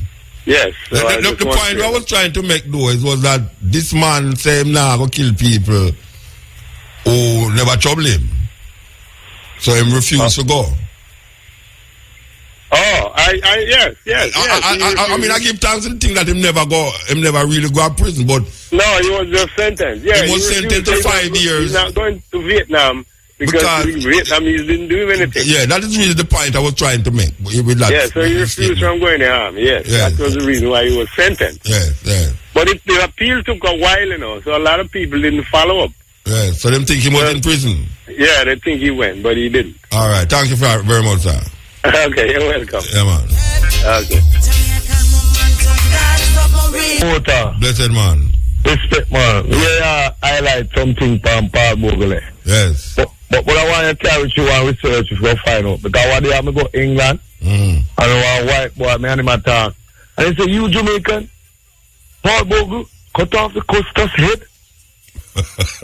So me I say, where you get that from? He say, ooh, I study my history, and I study Jamaican history. And you guys down there, in those times, you used to your machete, and he started giving me all kind of history. My country, I never hear. So you know if he's a Paul Bogle, kill nobody. Yes, but when I say they never highlight that in our history. They don't even know farmer knowledge according to. They never give no farmer knowledge that Paul Bogle kill somebody. Where them never give? Yes, the man tell me he's a white man, I tell me so but when I ask you a question, hold on and stick up in now. You did hear about Paul Bogle at school? Yes, man. Yes. All right. So what you think? So what? Then if him lead a rebellion, what do you think him did do? When him lead a rebellion? He could have just go in front of them and say, boy, so may I ask you what you think him do? So what you think him did do? And that may I ask you. Well, by leading a rebellion, you have to be a master, you have to have a master plan. Yeah. And plus, you have to have some farmer, bodyguard or some farmer henchman or somebody to defend you. Defend you? No, not defend you. I know you. All right. A rebellion is that him instigate a rebellion against the system. Yeah. And the man them take up arms against the system. So people dead. Just like how them kill about 1,000 black people. The black people them kill a whole heap of the soldier them too. Yes, but they don't highlight it. They don't tell you say why. Yeah, but you don't have to highlight the Paul Bogle cut off a man head round it so and chop off a man finger round it so. Paul Bogle lead a rebellion, and obviously leading a rebellion means you go down there with your machete and you're going to shoot some white people. Yes. That's why I'm saying skin for skin. I'm going to get that in my history. So you don't believe him? So you never believe him? You don't believe him then? Say Paul Bogle kill some people. I believe him because I'm saying going at the archive. No, but you don't have to go. Brethren, listen to what I'm saying, man. Use your common sense, man. If a man lead a rebellion, a whole heap of people dead. Yes. Then the man who lead the rebellion and team follower them must kill some people over the other side, man. Have to. There's the true them never tell you say precisely what Paul Bogle do. Him never did kill some people. Paul Bogle did kill some people, man. Have to. Just like Nani, just like Sam Sharp. Just like Taki. Just like Taki. Yeah, so where he must say now, it wouldn't strike me for hear say Paul Bogle chop off a guy head. In that time. Well, Paul Bogle in this time, yeah. When I say it wouldn't strike me. It wouldn't strike me as weird. Because I hear them find with all 3 finger to one, some finger and them the maroon them vex with that. Yeah, man. Just like what them you ever hear about 3 finger jack? Yes, man. 3 finger jack. No, don't call idea, man. I'm gonna call idea in a carrying on 3 finger jack. It's terrible, you know. Terrible. Yes, man. Oh, what? Terrible, man. And I carrying on you show when him Pirates of the Caribbean, man. No, don't listen. They say 3 finger jack. No, bury, man. But me say, oh, them bury him down there, so. Yes, man. In Panther Python, man. You know, some man did make one move and I mean it act as 3 finger jack. Yes, man. Yeah, man. Them, that's to the right at all. That's to the right. Why not right? Why? You don't fit at the position. Why? Tell me, what you know about 3 finger jack for me not fit the position? History they give about 3 Tell me the issue where them give you about 3 finger jack. Tell me the issue where them give you about 3 finger jack. They show you like saying was a man who was domineering and in committing atrocity. Like what? Like what kind of atrocity him commit? Well, we never specifically get no idea. No, but no, wait, no, man. Tell me where them tell you in a year is where you say them tell you in a history where you did get from it. Say 3 finger jack was. What kind of man 3 finger jack was? It was ravaging, man. Always a seek to get goal and you know. But I say no, me no fi act the part there. Well, listen to me, man. No, sir. No, sir. Me did not go act the part there because me know different about 3 finger jack. Just like Paul Bogle. Is a man who sleep with all in mosquito inside, you know, one eye open and one shit. They were wrong with that. They were wrong with that. You have to defend when he loot them when he get. I mean loot. Which loot? He usually loot, man, and rob all them things, man. And do what with it? Well, you know, nothing usually story or usually keep it on him. But to me get in my history. You ever hear about Robin Hood? Yeah, man, you have to poor. Oh, you know say that him though. Know the issue where you get? And that then tell you, so I go buy that. You have to go buy it. That's why you have to go buy with them telling us slavery too. Yes, because so we the wicked, so wicked people. Then they tell us we used to eat people Africa too. Yes, man, they tell you all kind of things. And we have to go buy that, and we have to go with it, don't it? Well, after a time when you realize why it not go so. All right, tell me one thing where you learn in a year history book. Where white people do were wicked. When they commit genocide against black people, man. Like what? Like when? Like what? To kill out a generation and move people from one place to another. Maybe now they call human trafficking. Then I hear some white people, they put some people in our furnace and burn them. Which part in Europe that? Yeah. I read that, you know. Put them in a furnace and burn the whole of them, about 6 million of them. Yes. You hear about it though? You hear about that? Yes, you hear about that. Okay. Well, in a few history, it's like they try to hide the things they keep, you know, when I say no, it's like, is a farmer. Then declare certain things against me to keep in the subjection at all times. So when the white man tell you say Paul Bogle chop off a man head, what you think about Paul Bogle when him tell you that? Well, at the same time, it sounds amusing to me because in a free history they don't want to highlight. So you feel a lie the white man tell? No, I don't lie him tell because he convinced me after a time he can give me all of the other history. Okay, so him convince you say Paul Bogle create an atrocity against film people and by chopping off one of them head. It costs us.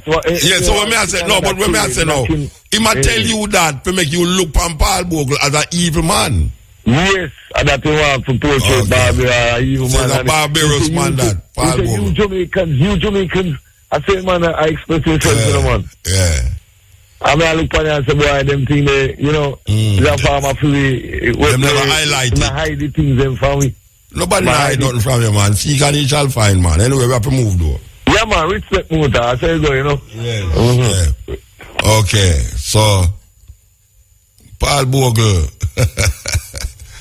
I'm afraid of them kind of people, you know. I see when we highlight them, man, you know, it's like we have to throw up certain things and certain people don't like it, you know. If we start telling about when Nanny do know, we want to talk about all Nanny. Hey, we want to talk about all Taki. Taki, the biggest slave rebellion in Jamaica. The brother they named Taki. Serious brother that. They have an ex-man named Bookman. Bookman left Jamaica and got Haiti. You want to talk about what Talsant in a Haiti do? When the black people them take hold of Haiti and control Haiti, the first black republic, free slave place. All of the people them living in Jamaica. Jamaica used to take boat, go to Haiti. Because they want a free place. Just like how the slave them, the African them used to move from the south go to the north. When during the time of the slavery. And them have a woman named Harriet Tubman, who run a thing named the Underground Railway. Get people, Africans, to move north. Move north, go north, go north, go north. And the problem with it is that even Harriet Tubman said, she said, I have freed many as slaves, but I could have freed many more if only they knew they were slaves.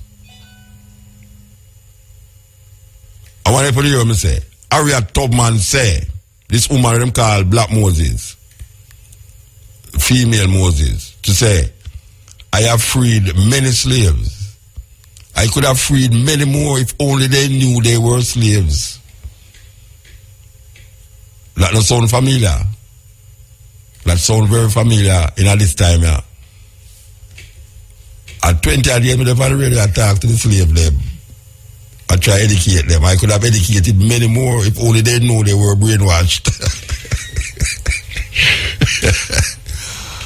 I have unwashed and I have hanged out to dry many brains of black people. But I could have unwashed and hung out to dry many more if only they know they were brainwashed. And my brain are dirty, so it no want to wash.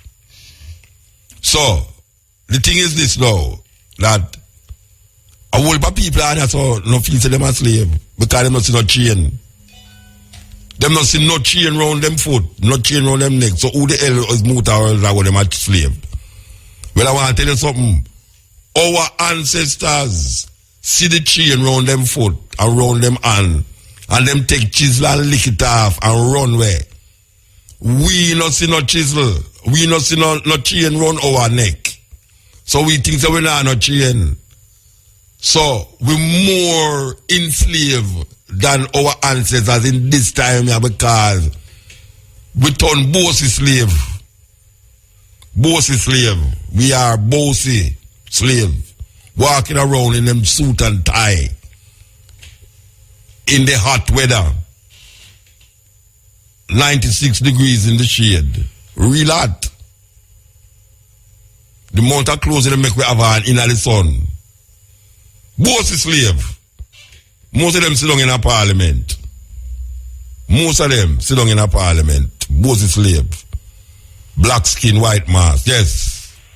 Water. Cutting edge. Yes, sir. Yes, may I hear you? Yeah, good night. I'm Minister. Minister who? Farrakhan? No, Minister Angel. Okay, Angel. How you doing? Good, sir. Alright, sir. Where are you now? Yes, me have a song about farming, you know, because Jamaica is a land of farming, right? Tell me, man, where you ask me right or wrong for? Tell me where you tell me, man. Okay. Well, me write a song about Jamaican and the youth them to do the farming and such forth. Okay. Because in this time it's very important. Because it's not all the way we're gonna get things from the wholesale or the shop. So what you plant is what you really get. All right, sir. So that's the message. You like what? Where the song then? Yeah. I have the song right now. No, you have it on CD? Yeah, me have it on CD. Well, send it come along at the radio station. Okay, me can give you a little piece. Give me a little piece. Then if you give me a little piece of the CD, now go broke. I give you one like that. No, give me the whole like man. Send the CD come along, man. Send the CD come along, all right? Yeah, me like how you talk about the black history, you know. Yes. Yeah, man, the black history is very important, man. All right, sir. Give thanks. Man, have to know themselves at the time, you know. Yeah. All right, blessed, yeah? Love on.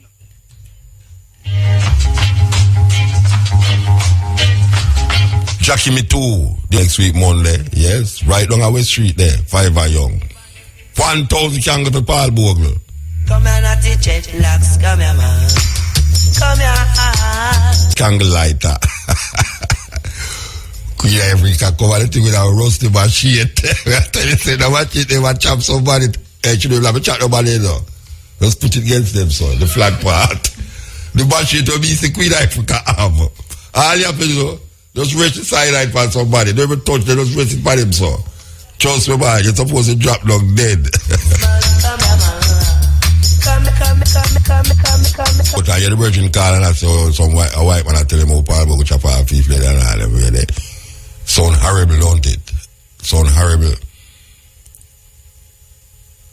We who understand and know that liberation struggle is not a party. And when people is enslaved and want freedom by any means necessary,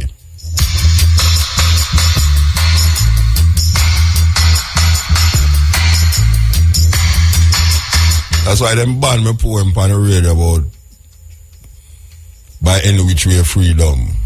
I hear the broadcasting commission said, no way, we're not play that on the radio. Alright, sir. Come on, Barry Brown coming through. This is the Cutting Edge on RFM. Blessed man. Yeah, first me I call for your program. Me I call for St. Thomas. Which one is St. Thomas them? St. Thomas, where just come from St. Thomas, Virgin Islands? Yeah, man. St. Thomas, where just come from in Jamaica, yeah. Yeah, blessed man. Yeah, me I tell you, say, me rate your body, no, man. Because me I tell you, say, I want to idle, me there in my book yard right now, me just take out the directory and find the number and I call you. From St. Thomas. That's something I want to say to you about. Where they now watch a show about American, where they usually do the slave people them first time. One show name, the movie named 12 Years a Slave. How you mean, man? The big Oscar movie. The sister where we live, the sister where Akin they get an Oscar. The girl where the man yeah, man, she get Oscar for that. Yeah, the actor. Boy, me tell you, boy, I'm out to tell you that truth. But where them there, and I watch a movie. Is that true story, you know? Me know that. Yeah. You see, before them find when me buy, I'm out there where they are, me know a true story. Before them, about black. And I tell you, so that movie, they make me weak. The whole day, me there, me yard, and me weak, all both, and me knee, and I tell you, it's settle a partner with the girl. Yeah, man. You see, the girl that beg the brethren to carry down at the swamp. You see, to kill her. You see, in there. I want part in the movie that too, the white man tell them, say, anyone disobey their master, they must be beat with men strike. Yeah, and my people go like him can't read. You didn't know, so the brethren that go like him can't read. Type it. Yeah, you see. If them know so you can't read, you know, you're gonna get hung. Yeah, if you can't read. But one part in the movie really, it now when the youth them they capture the youth them to go sell them off, and when the youth them slave master then come see him. And the other guy call out to the other one, boy, the other black man look. He just hug up his slave master and gone with him. He say, I capture him, you know. Yeah. The feet can be owned by a master. Yeah, you feel good, yeah, man. Why me feel good to talk to you, know, but you know, so you have a next one named Sankofa where you have watch, yeah? Me have another one, correct? Me have another one, but that one there about Nigeria. No, but me I tell you what, me I tell you about one, you know, a same slave. Me don't know if you get that one, Muta, because me don't know if you get that. It named Sankofa, S-A-N-K-O-F-A. But the regular showman out the road, I mean, I see them with it. I don't know, but try find it though. You forgot watch it, yeah? But anyway, still me there St. Thomas, and I'm not sure I said me the plan to come at the march, you know, me bend bad or me couldn't reach. I don't find if you bend bad, you can't reach. That means your back supposed to hurt you. No, man, me vex. I couldn't reach. Because I should have done that. All the while I come and mark, then I always go around the tree, go them there, you know. All right, the 25th of October, we are going there again. Yeah, me I listen, because I hear them say the 25th. Yeah. The 25th, because I personally one day they went that man to hang, you know. No, I'm not going to hang this, so they're going to try him later. They're not hang him later. They're not hang him later? No, I can't hang him later. Anyway, give time. Right. Bridget? Yeah, I want to call it tomorrow again. Yeah? All right.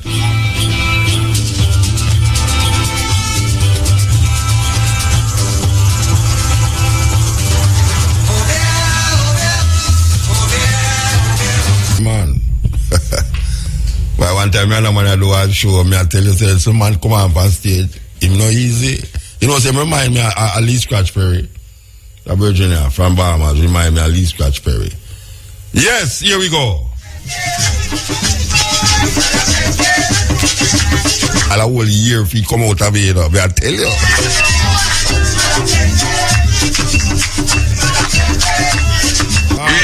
Yes, I give thanks, man. Right, man. Yeah, alright. I just want to salute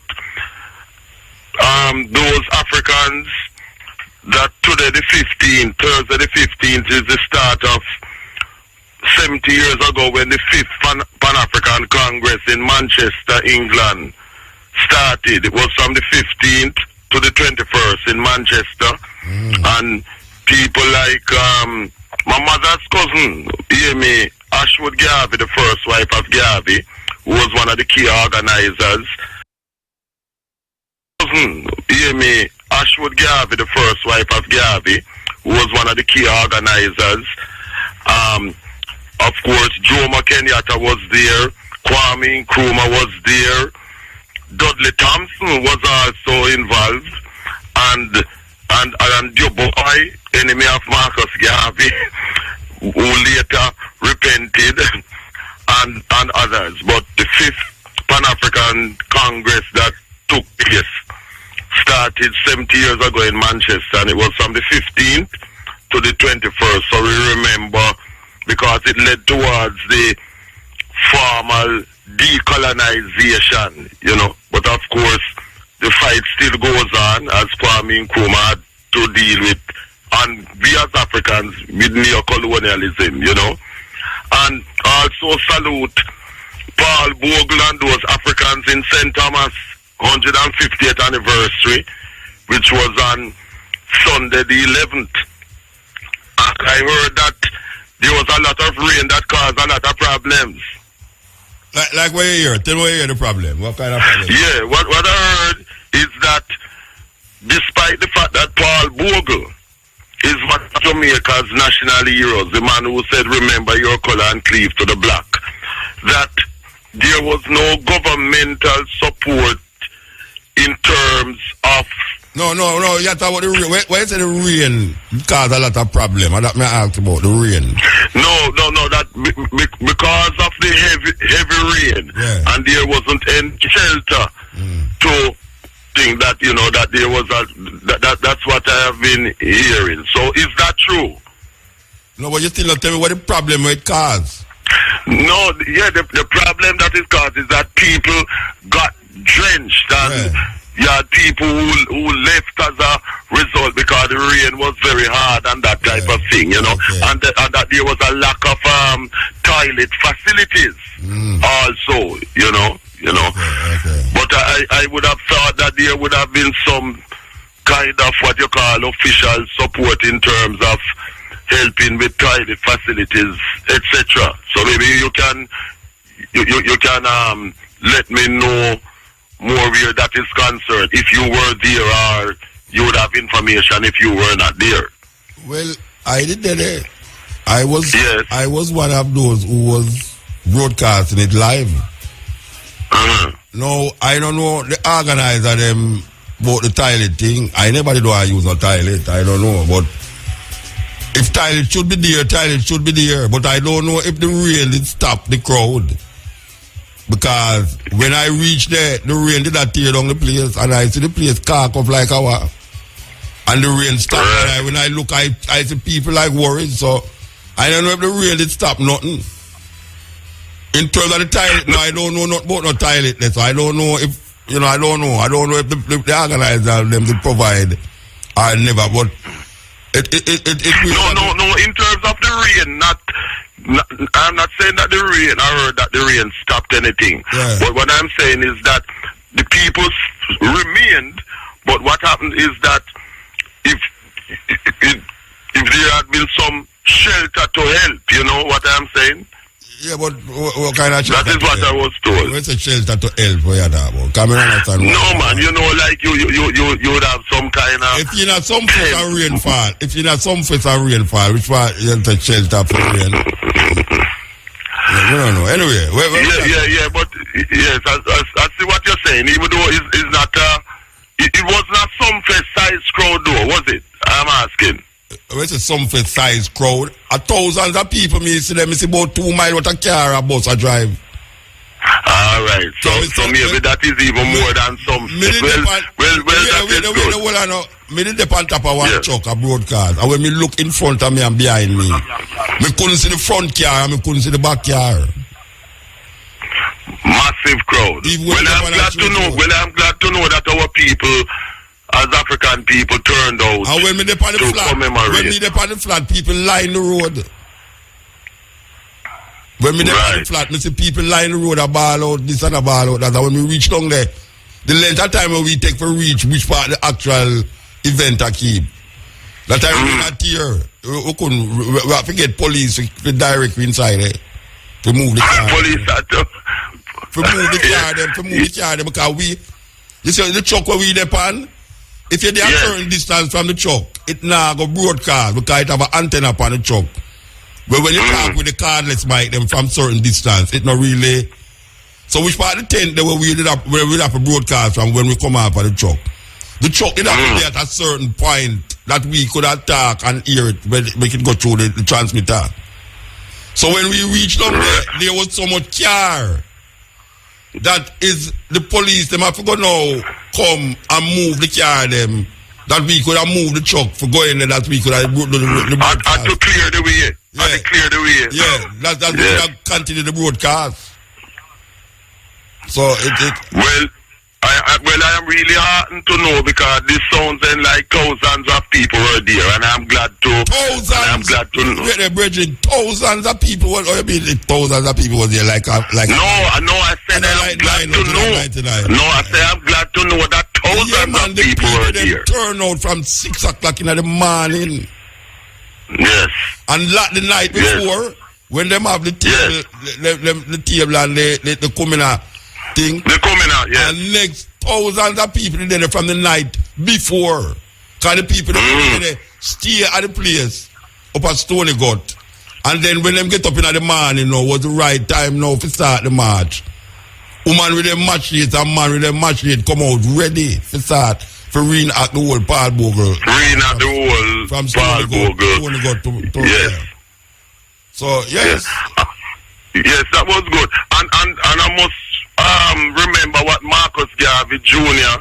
in 1992 as President General of the UNI and ACL when at the International Convention of the organization it was decided that every 12th of October, which was Monday gone, to be commemorated as African Holocaust Day in remembrance of when the Christopher Columbus invaded Guiana that he renamed San Salvador, which heralded the enslavement of our people from Africa, from Mother Africa coming across to the Caribbean and beyond. Hold on there.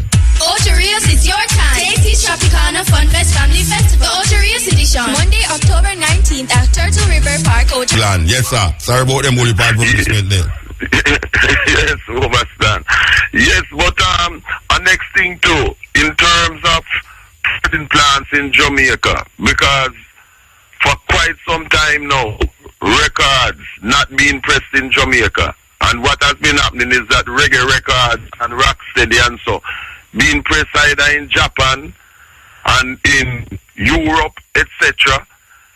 And the prices are very expensive, and what it has meant is that people who used to earn a living by working at pressing plants in Jamaica over many, many years without employment, and imagine in Jamaica, it's the people abroad who are making money by the pressing of vinyl, and really wish that the pressing plants in Jamaica should be reopened so that we can earn money and our people can earn money from our cultural products, musically speaking. Yeah, but you are no brethren. For open a pressing plant in Jamaica don't make no financial sense because you're not going to get no with people that buy record from foreign to open a record plant and that. So, you'd have to have a big amount of people that buy record from open a record plant, and record now sell now.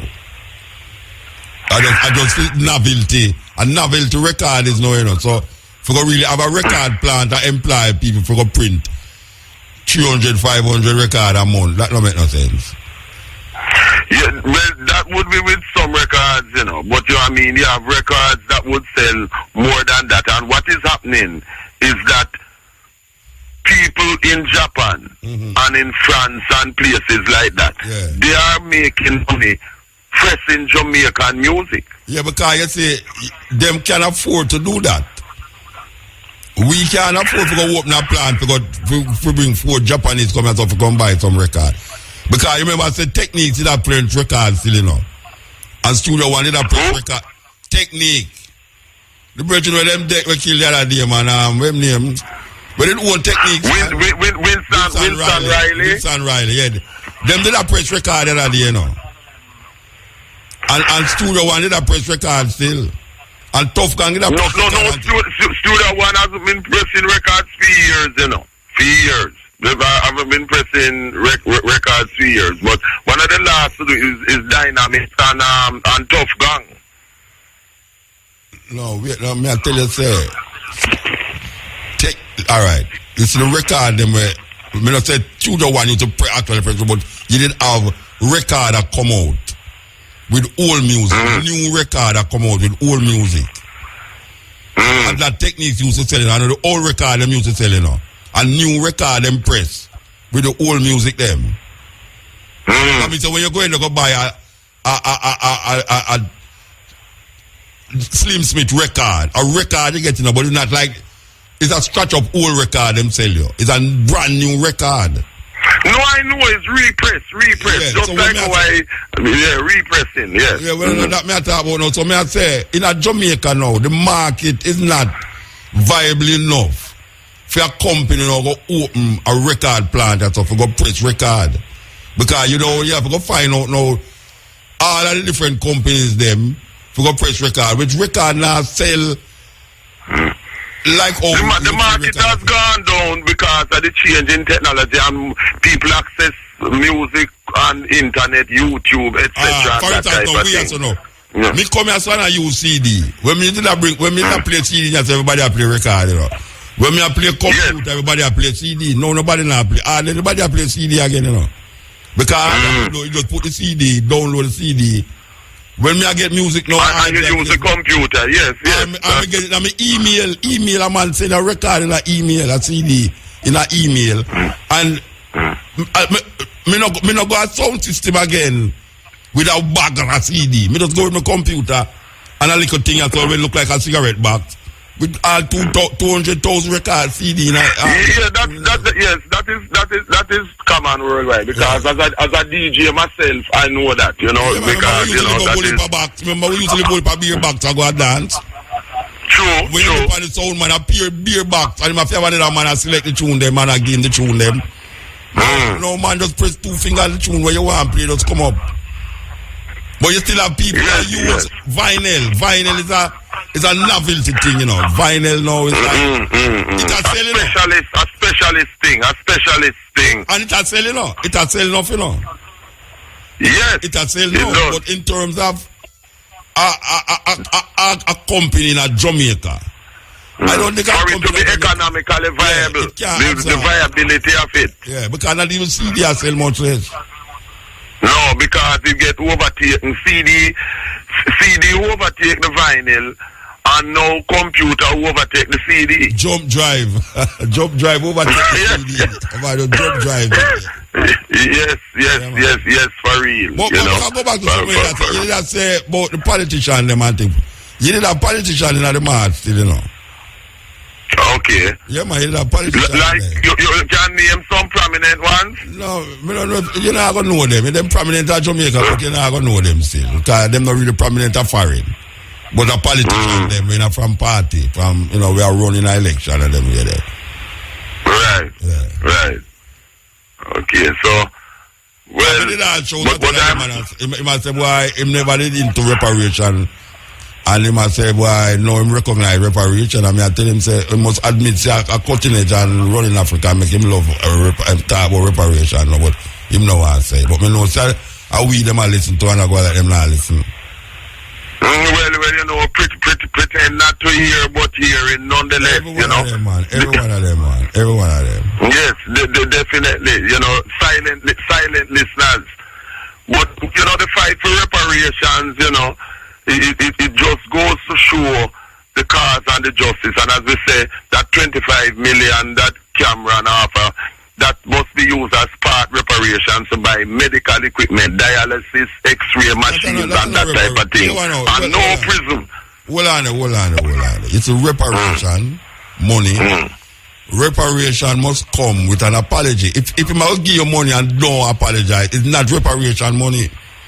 So if him that is automatically involved, you know. Yeah, that the apology must come with it, which he is refusing to do. No, but you said they must use the 25 million as part of the reparation money. That's not reparation money.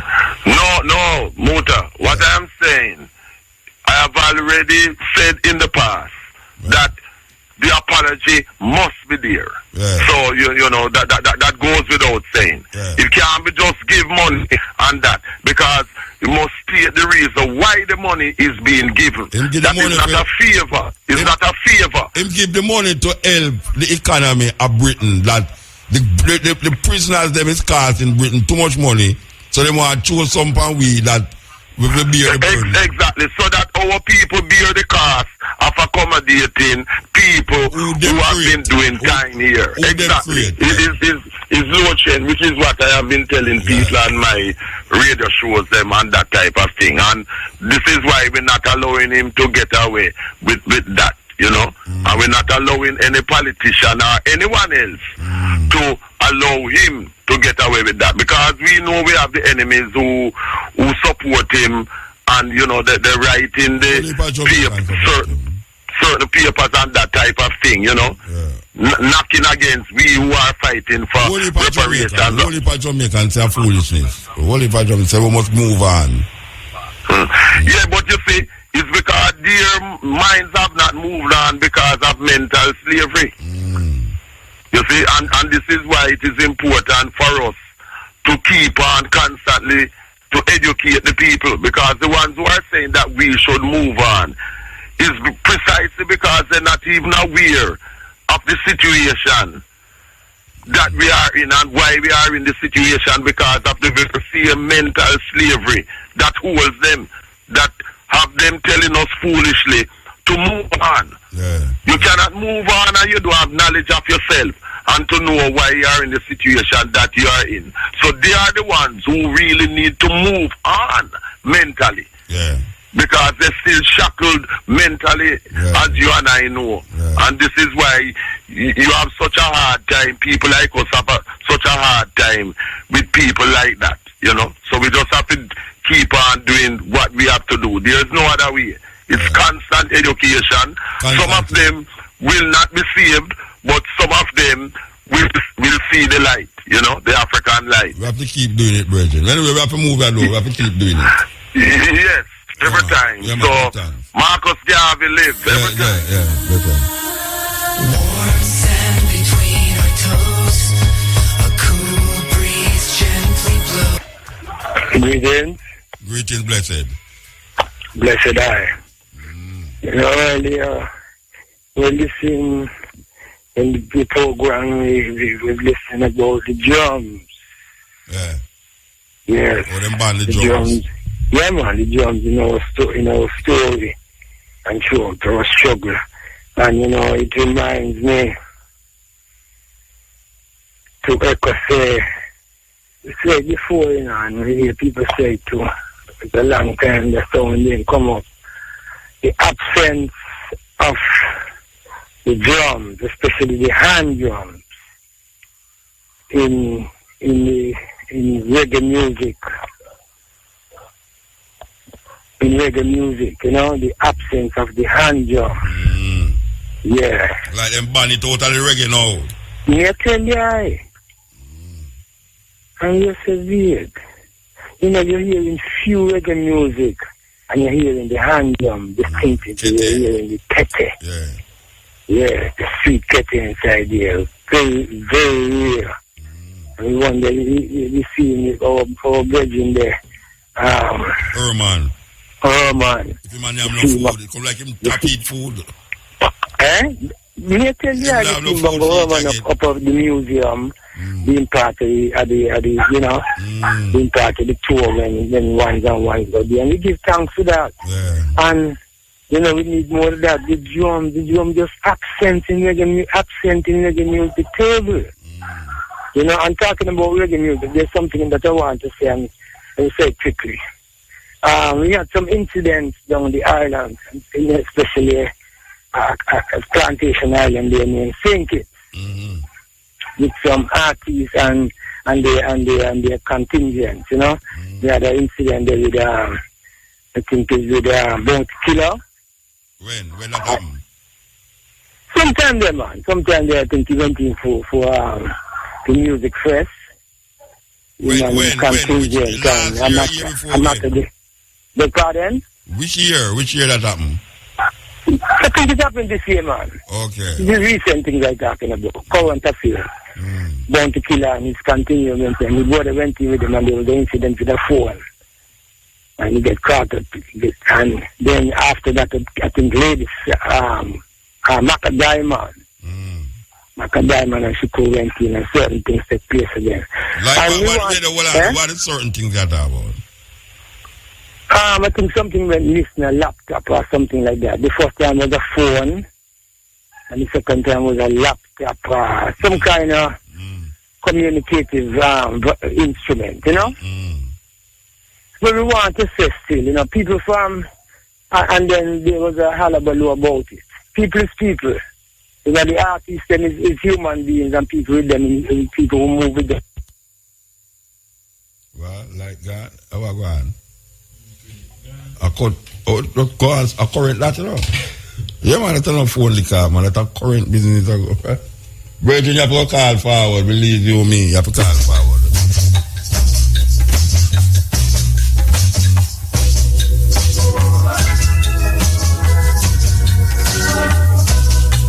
Good morning, Walter. Morning, sir.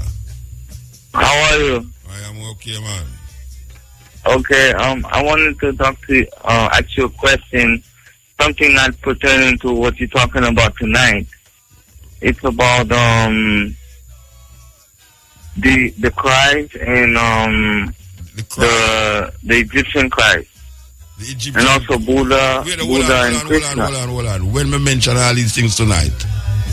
No, you didn't mention them tonight. It's a question I wanted to ask you since long time ago. Okay. Yeah, so these are mythical characters, right? But they're mythical characters. I wanted to know if the one in Egypt is a mythical character too. Which one in Egypt you talking about? Isis or Horus. Yes. Okay, you say he is. Yes. So the traditional culture in Egypt would be like Ma'at and the goddesses and the gods there, right? Ma'at is principles. It's principles. Yes. Isis is not a principle too? Isis is the mother of Horus. We're representing our Christianity as the Virgin Mary, recluses as a black Madonna and child. So all of them would have fallen in a traditional culture too, because all of them would have fallen in voodoo, you would have like the mother god also. You have your rituals in the voodoo, but when I say the Isis, Osiris, and Horus is the mother of all of these things. Where you have the mother of all, not the Orishas, the Christianity where you bring now the Virgin Mary. That Virgin Mary story come out of that Isis story. That Horus story, the Son of God, come out of that Horus story. Right. So what I'm asking is the traditional culture of Egypt. If the what? The traditional culture. The traditional of Egypt. Culture, yeah. Like in Nigeria you have Olodumare and the Orishas. Yeah, that's another Yoruba and voodoo, Yoruba tradition, yeah. And in Egypt you would have the Neta and Neturu. That is in Egypt, Kemet, yeah. Yeah. So but this one is a religious story where we're talking about Isis and Horus and Osiris. Well, it has become an irreligious story through Christianity. Oh, okay. You see, all right, you see, for instance, all right. The idea of Jewishism or Judaism wasn't a religion as such, you know. It's a cultural way of life for the people them that develop through time as a religious belief. When you start to identify a deity in that belief, it become what they would call a religious idea. You see, but most religion come out of culture. You see, it's culture give way to religion, you know.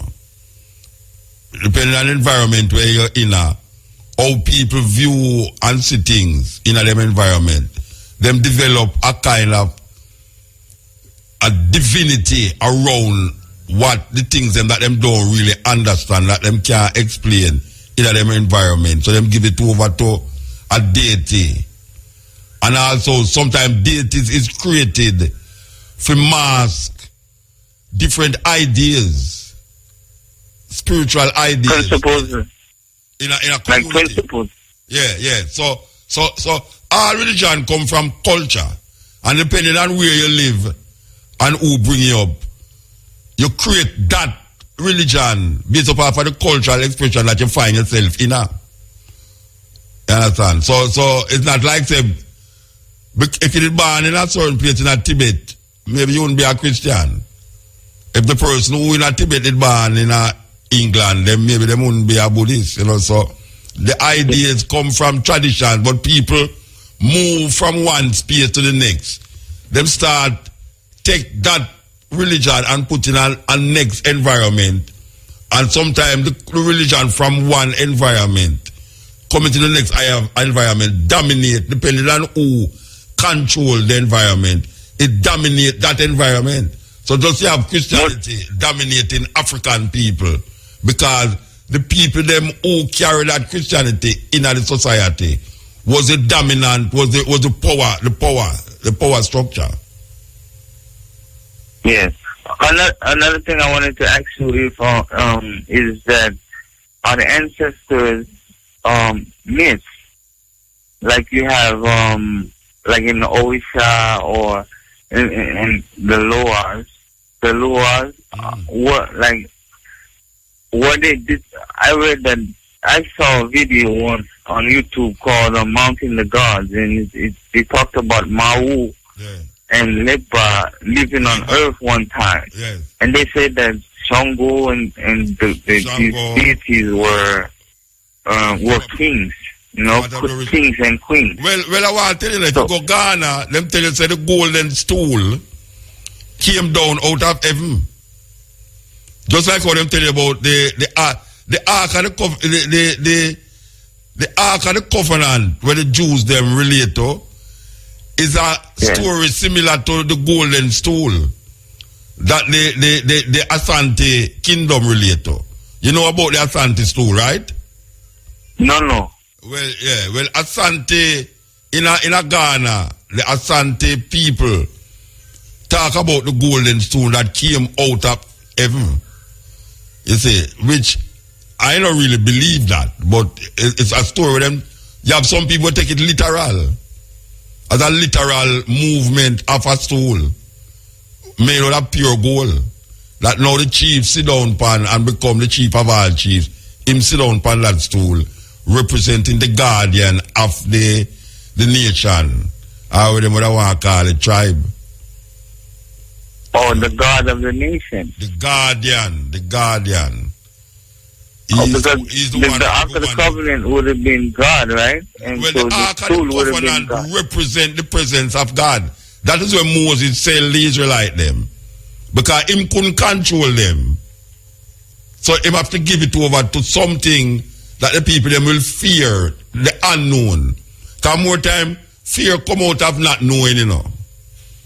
So if Moses come together with him tribesmen them in a tabernacle where them can't enter, and when him lock up himself in that tabernacle there, he make laws and structures laws, but him have to have something greater than himself. That when the people them hear of this thing, them will fear the thing because them not fear him. Because when him go up to the mountain and them say him nah come back, him brother take something that they make the thing and make a calf and worship it.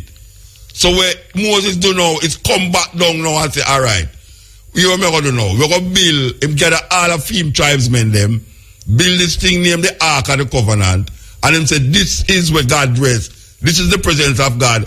Anywhere this there, and it will help to make we into a nation, the Israelites. This is where we're going to keep the nation together. This Ark of the Covenant. So anytime they move with the Ark of the Covenant. You see? So you always have to have something, a politician, which Moses was, input something that the people in their mind to control them. Because him himself realized that him personally can't control the people them. And him couldn't go give them Pharaoh again. Because Pharaoh used to control them, but Pharaoh did have different gods where Pharaoh worship. Isis and all, Horus and all these different gods. Mad, but it have a concept. It's a concept. It's a like the Ma'at, the 42 confessions where the 10 commandments come from. Moses living in Israel, in Egypt for 40 years, did have an Egyptian thinking, did have an Egyptian education. So where him give to the Israelites in the desert was where him take out of Egypt as an educated Egyptian, which him never knows him was not Egyptian, according to the Bible. So these are all these religious perspective develop. It developed out of culture. You see, the culture is the highest discipline, you know. Even though we don't look on it that way there, because we see say culture to we is more like dancing and singing. But all of the discipline them where you have sociology, politics, economics, religion, all of them, anthropology, all of them have its genesis in culture. If you understand all of these disciplines, you have to understand culture. Culture is like the top of the pyramid.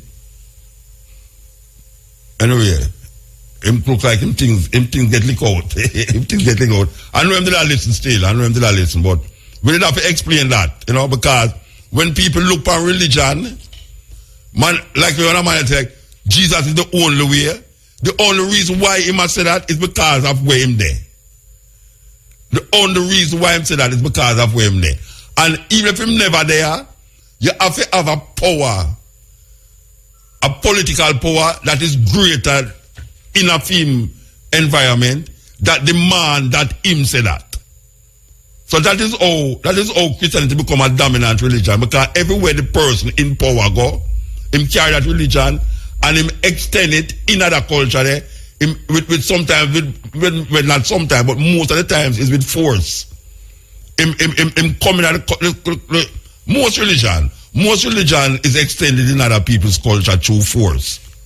Religion like Islam going to Africa as force. Christianity force. We accept Christianity not because it's our intention to accept Christianity, but the power structure that design this environment come with Christianity. So when we take on Christianity to ourselves now, we actually feel says we are taking it on. I don't know, say it's the culture of the environment that shape our thinking towards that Christian belief. So no man have no definitive argument to tell you, say, boy, right now, Jesus is the only way. Jesus is the only way because him in our culture will say that. And if him never did the culture and him believe that, it's because the dominant culture will overpower the culture where him in allow him to say that and force him to say that. Click it. Our island, Jamaica, is a beauty to behold. To preserve this beauty, the government has established protected areas. Kind of make my mind roll. And we talk about, prevailing powers dominating people in a society and cause the people them fit into that religion. Where you don't have we have a religion that is dominant and people come outside the dominance of that religion to adopt somebody else's idea of what is supposed to be religion. Most of that is caused religion to adopt somebody else's idea of what is supposed to be religion. Most of that is caused by the nuisance with the religion in the environment where the person who adopt a next religion recognize. So most people who, for instance, if you're in this society now and you see somebody say them not or no Christian, so them go and search for Buddhism or them search for Hinduism, it's because of what them find in the dominant religion in them environment. So them refuse to reject it.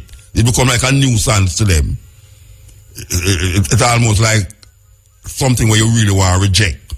So even though a lot of people accept another religion outside of them immediate environment without force, there's something psychologically going on in the environment that them living in about a religion what is dominant. And most of the time, them find it to be obnoxious or what we call a nuisance. It's like, we don't really want to accept that because that don't really, it come like, craziness. So them go outside and find a next religion and then implant it in them consciousness, maintaining the environment, still living in the environment with them there, but adapting a next religion. But as I said before now, most of the times, the thing that we accept in the environment where we live in now, as real, as we see in Jamaica, most people accept Christianity in Jamaica because the dominant and prevailing culture in Jamaica is one of the slave master. And the slave master culture is what define your religious perspective until you start to try break out of that. So when you try break out of that, it's either you start to what we call now find some other culture where religion exists and bring it into your environment, or you then now start to twist the dominant religion to suit yourself. And then when you start to twist that religion to suit yourself, where you find out you start to develop another kind of religion, it's almost like a domino effect. So when you reject the religion in your environment, if you don't go outside of the environment to bring another religion in the environment, you start to use the religion that is the main religion and then twist it to suit yourself and start to create your own way and understanding of what this dominant religion should be in order to effectively make it work for you. And that is really something where we should have really check out. We should have really look into it. I mean, we know we are looking to politics and everything, but the politics of religion is very significant to how we view ourselves as a people. Religion have a politics, that's why I scared when I hear man talk about theocracy, When I hear what my virgin man say theocracy reign, and I say, I don't know if them understand what theocracy means in its essence. Because there's no God, there's no divine entity that is God, that is going to sit down and rule a country and decide what you is. So what them are dealing with now is that there's going to be some men who represent God. Just like how Moses and the Levites represent God. Just like how in Iran, they wait in them, Ayatollah represent God. Just like how the Roman Catholic have the Pope, him represent God. But there's no God that is going to sit down in a Rome or anywhere for that matter and then rule the people then based upon a divine nature. The divine nature that man see come from man. Man's divine nature developed through in connection with nature itself. And if him don't have a connection with nature, him can represent or truly say him have a divine quality. Divine quality is the connection where you have between human beings and how human beings relate to nature and surroundings. So him environment play a key part in how him perception and perspective is when it comes on to who am I? What am I here for? What should I do? So, because I say that, because it's now the time for, I would say my virgin still so if you don't tell her look on the phone, which is not usually him do still, but we kind of allow that now. We see how him stay and sometimes you can't change where you can't change. You see, so you just love where you can't change and nobody get no headache over it. And all you know, so when pay time come, you just tell him, say, well, him did gone 3 days. When we count the hours them for the whole week or the whole month, it comes out to about 3 days. So just deduct him pay. We give thanks to the moment, give thanks to the time and the energy. We know so about the forward, that's a little more. From 2 to 5:45 with the stepping razor, the art of war. And we want to remind you again, I'm going to keep reminding you that we're going to go back to 2 doses in a 1 month. 2 doses in a 1 month. We're going to go back to St. Thomas for the trial of Governor Ear. Still the Paul Bogle saga continue. We say again, give thanks. We give thanks to Monique, and we give thanks to Brian for there with we. Yes, I'll tell them, say, give me, put the 2 of them pay together and give me half of them what the 2 of them get, and me one will sit down inside there. And that we are going to do. We are going to talk to the boss upstairs. Say, look here, it's only a pay Brian and take to sit down here, so don't make them come in there. Give me half of whatever take, and me alright. You understand? It rain. Only if I rain out there. So when the boss say, oh, him not come in, him wait up. You know, say, first time you used to sorry for him when him riding bike. Him not ride bike again. Me used to sorry for him when him coming out when him riding bike, you know, that's all. The man coming out, the man are dripping on me. I say, oh gosh, look what the rain do to my version, do you? Rain a tear out there. Oh gosh, man. Yeah. Imagine me not fall with them, sit down here talk to Mike. I'm me and Mike and a friend, you know, Michelle, we should have talk to. Big. Only if I rain a fall, I'm sit down here and talk to Mike. Wait, what are you dealing with? I'm Michelle, we should have talk to the Mike.